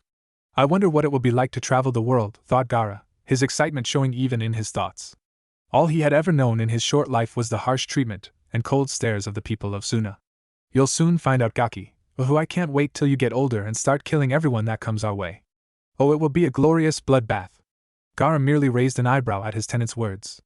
In the hours that followed his talk with Naruto, Shikaka had kept his word and restrained his power from continuously flowing into Gaara's chakra network. With his Biju's chakra no longer interfering with his own, Gaara had felt truly peaceful for the first time in his short. "Is fighting and killing all you ever think about, you crazy pile of sand?" thought Gaara with a small smirk. "Watch yourself, cub, or I'll come out there and show you what sand can really do," threatened Shikaka half-heartedly. Though he would never admit it to anyone, he enjoyed a good verbal fight every once in a while, and he was excited his Jinchuriki might actually be able to give him one. Yeah, just keep talking," thought Gaara before a wall of sand rose up behind him, stopping a hail of kunai from reaching him. What the Gaara's voice trailed off as a person jumped out from the shadows. The red-haired Jinchuriki looked his attacker over, noticing they were wearing a white cloth over their face with a small gap for them to see through. They were also wearing the standard attire for a Suna Jounin, a dark brown long-sleeved shirt with matching pants and sandals, a tan flak jacket with shoulder guards and 6 pockets lining the bottom of the jacket. They also wore a white turban like many other Suna shinobi, as well as dark brown fingerless gloves with metal plating. Their Suna headband was wrapped around their forehead, the metal gleaming in moonlight. Before Gaara could do anything, his attacker pulled out 2 more kunai and lunged at Gaara, fully intent on ending his young life. Like every other time someone had tried to assassinate him, the sand around Gaara reacted and blocked the attack before 2 spears formed and tried to impale the attacker. Said person jumped away from the spears, just barely avoiding being impaled. Looking at the young redhead in front of him, the disguised Yashimaru couldn't help but smile slightly at the sand protecting the child. "Karura, even in death you continue to protect your son. I'm sorry, but I must complete my mission. I only hope that when I see you in the afterlife, you can forgive me for this sin, because I will never forgive myself." Pulling another handful of kunai from his hip pouch, Yashimaru tossed them into the air while channeling his chakra to his hands. The kunai he threw quickly righted themselves in midair, with the rest of the kunai on the roof raising into the air and surrounding Gaara. "Forgive me," Yashimaru whispered before swinging his hands forward, launching all of the kunai at Gaara. Before the blades could reach him, and even before Gaara's sand could react, an invisible force knocked all of the blades away. "Shinra Tensei," a voice whispered from behind the two. Gaara looked over towards the voice and came face to face with his brother Jinchuriki, Naruto Uzumaki. "Attacking my brother was a big mistake," said Naruto before Yashimaru was forced to dodge as a fist passed over his head. He wasn't, however, able to dodge the kick that connected with his chest, sending him flying into the railing. Coughing up some blood that stained the cloth over his face, Yashimaru looked up only to be met with the face of Jiraiya of the Sannin. "Jiraiya of the Sannin, he is that boy's sensei?" thought Yashimaru in shock before he noticed something even more surprising. Gaara's sand wasn't reacting to the two of them. In fact, it started moving around the two of them as it did Gaara, granting them its protection. "Karura, you already trust these two enough to grant them your protection?" thought Yashimaru in surprise as he slowly made it to his feet. "If you are willing to trust them, then I suppose I will as well." With that thought, he reached up and pulled the cloth away from his face, shocking Gaara in the process. "Yashimaru, but why?" asked Gaara, his shock clear for all to see. He couldn't believe that the one person in the village that cared for him, his own uncle, had tried to kill him. I'm sorry, Gaara. I was ordered to kill you by the Kazekage because you didn't show any signs of being able to control the Shikaku's power. But right now that's not important. What is important is getting you to safety, Gaara, said Yashimaru, completely letting his guard down. Naruto still looked at Yashimaru in suspicion, not willing to trust the man that had just tried to kill his fellow Jinchuriki so easily. Jiraiya, though, who knew of Yashimaru's relation to the boy thanks to his informant, easily trusted the man's word, having been in a similar situation once before. Gaara, you must leave with these two, otherwise your father will send more people to kill you. He's right, said Jiraiya. If we want to get away without any interference, our window is small and closing quickly. Yashimaru, if you were ordered to kill Gaara, it's also safe to assume that he will be checking in at some point if you don't report back. Yashimaru nodded in agreement with Jiraiya's analysis. You're right, if you don't leave now, you may not have a chance of escaping without a war. Though Naruto was still unwilling to completely trust the man, he was right. If they didn't escape now, they might not be able to at all. Noticing his sensei turning to him about say something, he beat him to it by going through a very familiar set of 5-hand seals. Slamming his right hand on the roof of the building, Naruto called out, summoning jutsu. In a poof of smoke, 3 birds exactly like the ones he and Jiraiya had ridden into the village appeared. Jiraiya couldn't help but smirk at his student's ability to read his thoughts before he even had to voice them. Alright, you two, it's time we got out of here, said Jiraiya as he jumped onto the bird nearest him. Gaara walked up to his uncle and couldn't stop the few tears that spilled from his sea-foam green eyes. I'll miss you, Yashimaru, he said, his voice almost cracking. Yashimaru smiled and bent down to be at the same level as his nephew. I know, Gaara, and I'll miss you too, but you have to be strong. I know you will become a powerful shinobi one day, and when that day comes, I want you to promise me you'll come back and restore this village's honor, okay? With tears running down his face, Gaara wrapped his uncle in a hug and nodded into his shoulder. I promise. When I'm strong enough, I'll come back and bring honor back to Suna. Yashimaru smiled as he hugged his nephew for what he knew would be the last time. Breaking the hug, Gaara gave his uncle one more small smile before jumping onto the last remaining bird. With a mental command, the 3 birds quickly shot into the sky and vanished into the darkness of the night, never to be seen again for years. Yashimaru watched as the 3 birds flew away from the village with a small smile, while a few tears fell from his blue eyes. I'm sorry, Gaara. I wish I could have seen the powerful shinobi you would have become, but I must make sure you're safe. Well, sis, I guess I'll be seeing you soon, thought Yashimaru before he wrote a quick note that looked like it was written in the middle of a fight. His task done, he took one last look at where the 3 rogue shinobi had disappeared before he detonated the multitude of paper bombs on his chest. The explosion rocked a small portion of the village and quickly drew the attention of every shinobi and kunoichi in the vicinity, as well as the Kazekage. The sight that greeted them was one that would forever be ingrained into their mind. The body that was once Yashimaru, the feared and respected head of the Umbu and Medical Corps, was now no more than burnt remains with pieces of charged skin peeling away and revealing the reddened muscle underneath. Kazekage-sama! Shouted one of the jounin that had arrived at the scene, holding a slightly burnt piece of paper.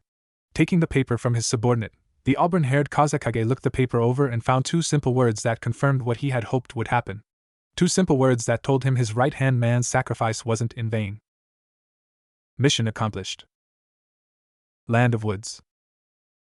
The 3 shinobi had just dismounted Naruto's avian summons and were making their through the forests of the Land of Woods. They had decided to land a fair distance away from their new home so that if anyone had seen them flying in or had somehow tried to tail them, they wouldn't know exactly where their base of operations was. They were about 50 yards out away from what Naruto had dubbed the main tree and entrance to their base, when Jiraiya decided it was time to get things started.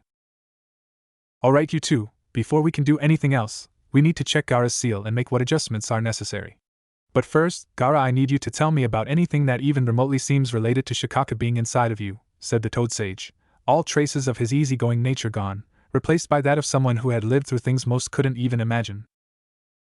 Gaara took a moment to answer, a thoughtful expression on his face. Well, the only things that I can think of would be the sand that protects me whenever I'm in danger, and the fact that I can't sleep. Wrong, said the demonic voice of Shikaka from inside Gaara's head. Wait, what? Trailed off Gaara as his eyes glazed over and he stopped mid-step. Jiraiya looked at the still red head and was about to say something before his student cut him off. Don't bother Jiraiya-sensei, he's talking to Shikaka in his mindscape right now. There's only one way to reach a Jinchuriki when they're in their mindscape, and that's for another Jinchuriki to bring them to a place where only Jinchuriki and Bijou can enter. For now we just have to wait for him to finish and hope no one shows up to fight. Whenever one of us is like this, we're completely defenseless.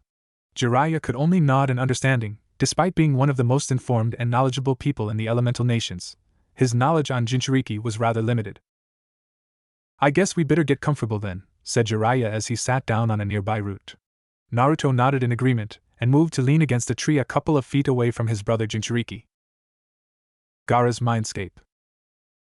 The red-haired Jinchuriki slowly opened his eyes, and to his surprise, he was no longer standing in the middle of a dense forest. Instead, he found himself in the middle of a desert that seemed to have no end, even by desert standards.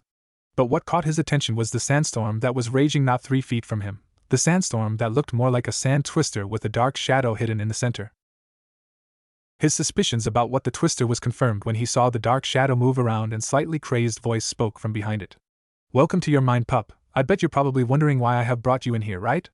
Gaara's only response was to nod a yes. He was too busy trying to get over his surprise at his current situation. Well, it has to do with what that white-haired toad summoner asked you. You see, the answer you gave him concerning your sand defense is only partially true. While my presence and powers amplify your defense, it is not the sole reason why you have it. I'm not too certain what the source of your defense is myself, but if I had to make an educated guess, it has something to do with your mother. Gaara, who had managed to get over his shock, was thrown back into it faster than any futon jutsu could. For as long as he could remember, he had been told by his uncle that his mother had loved him, even if she could never be there to prove it.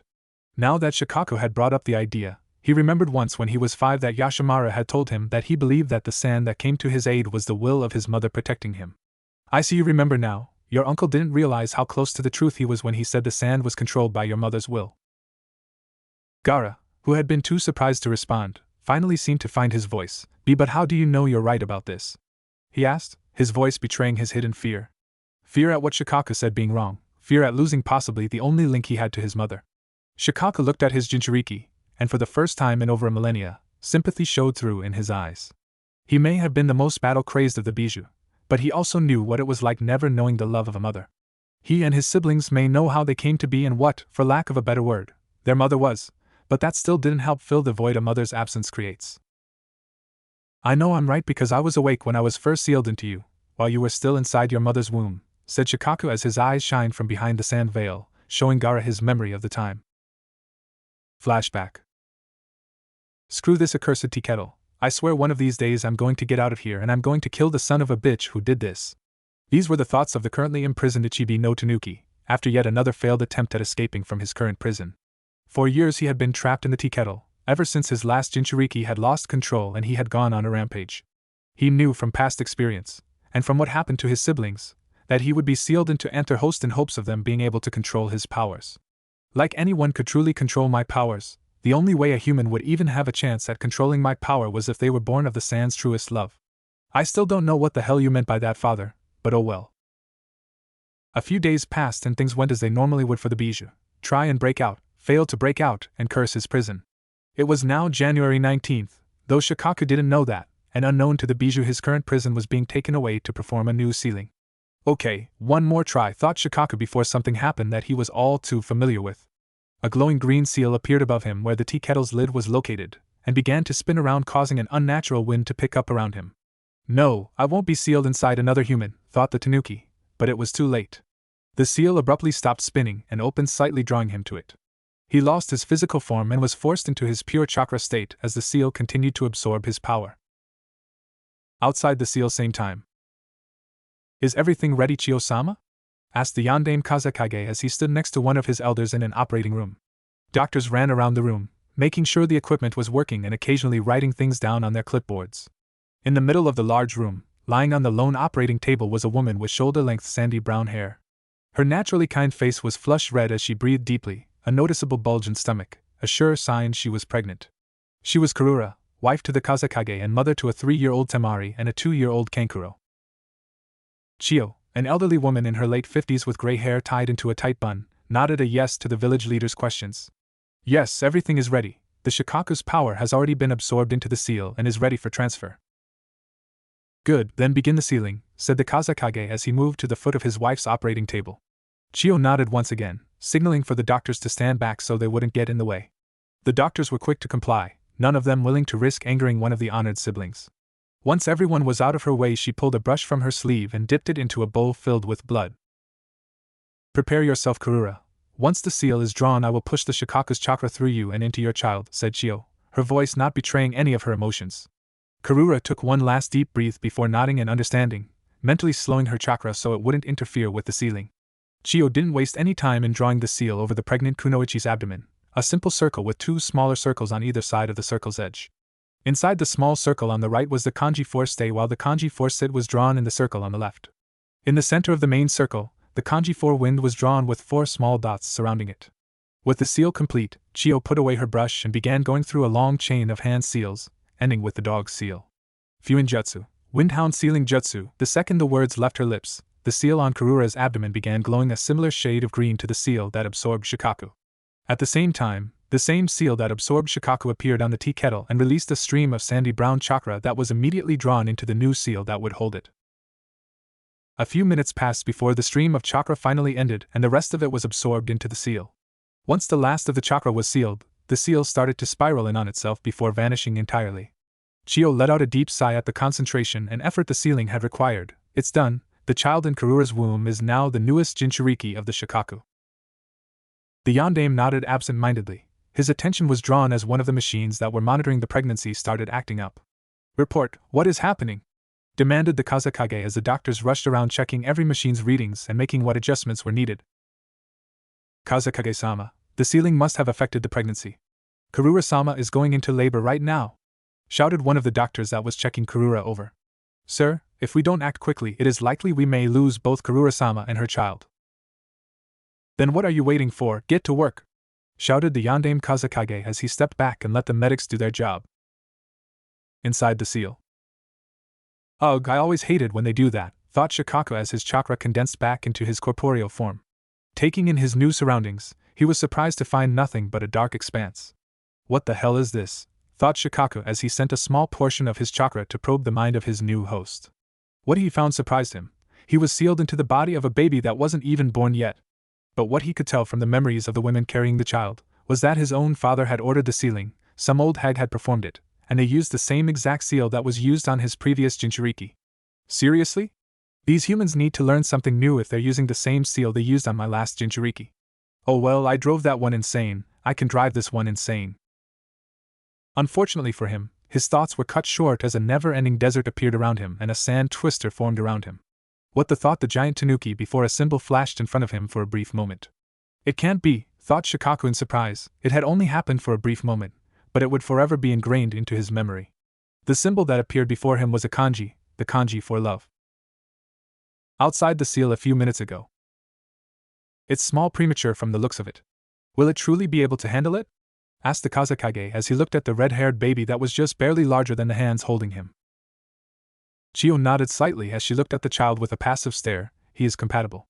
She took a quick glance around the room at the doctors working endlessly at their stations. "This is the third child and the first compatible one. We must raise this child with great care." Before the Kazekage had a chance to respond, a raspy, strained voice made itself known. "Show me my baby's face." The yondaime spun around to face his wife, a look of worry clearly visible on his normally impassive face. "Karura! Are you all right?" he shouted as the doctor holding his newborn son moved to set the baby down so his mother could see him. The exhausted kunoichi slowly turned her head to look at the small form that was placed next to her head. "What a small, feeble child," she managed to say in between her ragged breaths. The Kazekage's attention was drawn from the mother-son scene as one of the doctors whispered to him. Karura-sama's heart rate is rapidly falling. Before he had a chance to finish though, he was cut off by an obviously angered Kazekage. "Do something about it. Quickly!" He was about to start barking orders to the rest of the doctors and medics before the voice of his wife once again cut him off. "No matter what happens, I'll always protect you. Gaara!" The yondaime Kazekage could only look on as his wife brought her hands up to surround her son in a protective manner, as she slowly took her last breaths. The Kazekage looked on as his beloved wife died with her arms still wrapped around Gaara protectively. Over the continuous sound of the heart monitor, and the shouts of doctors and medics trying to resuscitate the deceased mother, the Kazekage heard his wife's last words echo in his mind once more. "No matter what happens, I'll always protect you, Gaara." Flashback end. Gaara stood rooted in place, tears rolling down his face as he took in what he had just learned. "And my mother truly loved me? I was loved at one time?" Shikaku nodded his head from behind his prison. "Yes, and not just then, even now your mother's love protects you from within the sand." For the first time in his life, Gaara let a true smile grace his face as he shed tears of joy. He had been loved. His mother truly loved him, and even in death she continued to protect and love him. Shikaku watched as his Jinchuriki let loose all of the pent-up emotion he had been forced to endure in his short life. Unbeknownst to his Jinchuriki though, the kanji for love slowly appeared just above where his left eyebrow was supposed to be. It seems that the one born of the sand's truest love has finally found himself. It seems you were right once again, father. Maybe, just maybe, this pup will be the one to unlock the true extent of my power. I do not know what the future holds for us now, but I do know that no matter what, I will always stand by you, Gaara.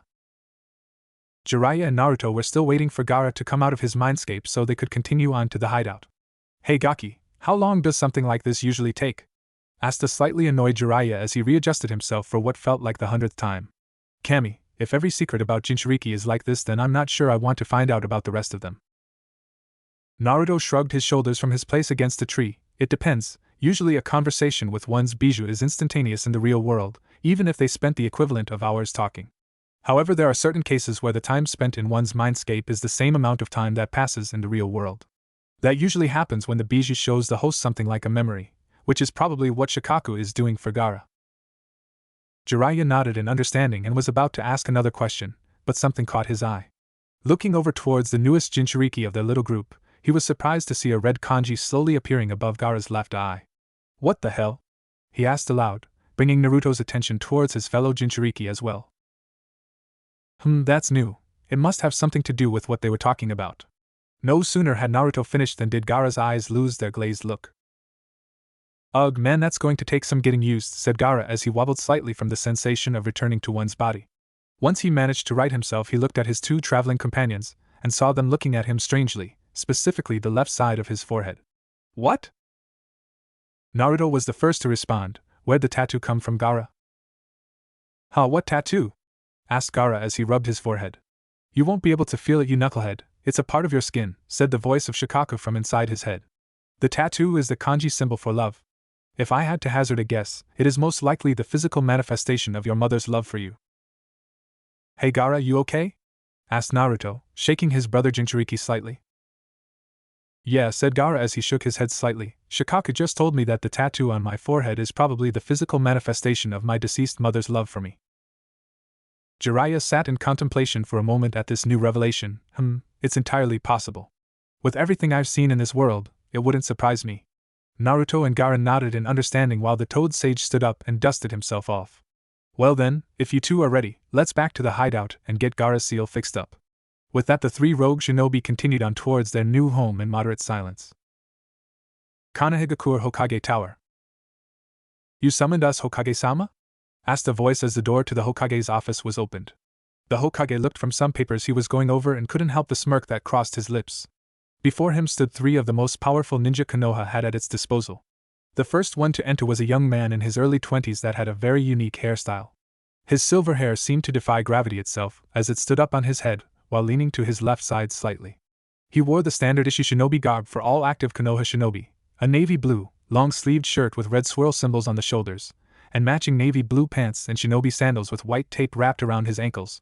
He also wore a dark green flak jacket that had 3 scroll pouches on both sides of the chest. The flak jacket also had a raised neck guard with extra padding over the shoulders, and a red swirl pattern on the back. His face and neck were hidden by a face mask that covered everything from his nose down. His headband was slanted down over his left eye, and rounding off his outfit were navy blue, fingerless gloves with metal plating on the back. The second one to enter didn't seem to have any sense of fashion, if his outfit was anything to go by. A green jumpsuit covered a well-built frame with orange striped leg warmers and an unzipped standard Konoha jounin flak jacket. His headband's normal blue cloth was replaced by a red one and wrapped around his waist like a belt. His hairstyle didn't help him much in the looks department either. Black hair cut into a bowl style with thick, bushy eyebrows made him look like an even weirder individual. The last of three was by far the most normal looking out of all of them. The man wore the standard navy uniform of a Konoha ninja with the sleeves rolled up halfway, a jounin flak jacket, regular shinobi sandals and a normal headband. Around his waist was a sash with the kanji for fire on it, signifying he was once a member of the 12 guardian ninja that protected the fire daimyo. He also had white tape wrapped around his upper arms with a pair of bangles on his wrists. They were Kakashi Hatake, aka Kakashi or the Sharingan, Might Guy, Konoha's sublime green beast, and Asuma Sarutobi, son of the Sandaime Hokage. They were 3 of the most powerful shinobi currently in Konoha's ranks. They were also the newest generation of Sannin. Yes, Kakashi, I did, said the Sandaime as he leaned forward on his elbows. I have a mission for the three of you. Asuma raised an eyebrow in mild surprise. A mission that requires all three of us? What the hell do you want us to do, Pops? Sarutobi shook his head slightly at his son's refusal to refer to him with his title, but it was a slightly refreshing change from the norm. Well, to put it simply, I need the three of you to bring someone back to the village. He is a former shinobi of Konoha that went rogue when I foolishly tried to have my former students kill him. Only now do I realize what a mistake it was trying to kill him. The experiments he was conducting may have been considered inhumane by some, but they could lead to some of the greatest breakthroughs the shinobi world has ever seen. I believe you three are familiar with this page in the bingo book, Hiriko, the wielder of the Chimera Jutsu. Kakashi's lone eye widened slightly at this piece of information. Hiriko, if he is the target Hokage-sama, then convincing him to return to the village will be very difficult, and will most likely end in bloodshed. The Hokage nodded in agreement with Kakashi's assessment. That may be true, but certain circumstances have been met, and it should be easier to convince Hiriko to return to us. For one, all of my former students have fled the village. With this we can promise him a chance at revenge for what they tried to do to him. Second, is that I have written a high-priority letter that has been sealed with a sample of Hiriko's chakra and blood. The letter is an apology for past actions, and a promise that if he will return, any experiment he wishes to conduct will have the backing of the Hokage and elders. Guy, who had been strangely quiet since he entered the office, finally decided to speak up. Any experiment, Hokage-sama? Doesn't that seem a little risky? What if he decides to experiment on Konoha shinobi? Kakashi and Asuma both nodded in agreement. Part of the reason Hiriko was targeted for assassination was because it was feared that he would use his kinjutsu on fellow Konoha shinobi. Once again the Hokage nodded in understanding. It may seem a little risky, but that is why we will be supplying Hiriko with his test subjects. Any captured foreign ninja that have already been tortured for everything they know will be the main source of the test subjects. We will also offer him free reign of Konoha's maximum security prison to select any promising subjects, as well. Also, as I have written in the letter, all of his experiments will have to be approved beforehand, by myself and the elders, but other than that, he will have free reign to conduct his experiments. This seemed to placate the worries of the new Sannin as Kakashi stepped forward to take the letter the Hokage had written for Hiriko. We'll leave immediately, Hokage-sama, said Kakashi after he pocketed the scroll. Asuma and Guy nodded in agreement, and the three of them left the office shortly after that to begin their mission. The Sandaime sat there for a moment before turning towards one of the darkened corners of his office. You can come out now, Danzo. Your skills are as sharp as ever, Horizon, said Danzo as he stepped out of the shadows. The Hokage chuckled slightly before leaning back in his chair to relax.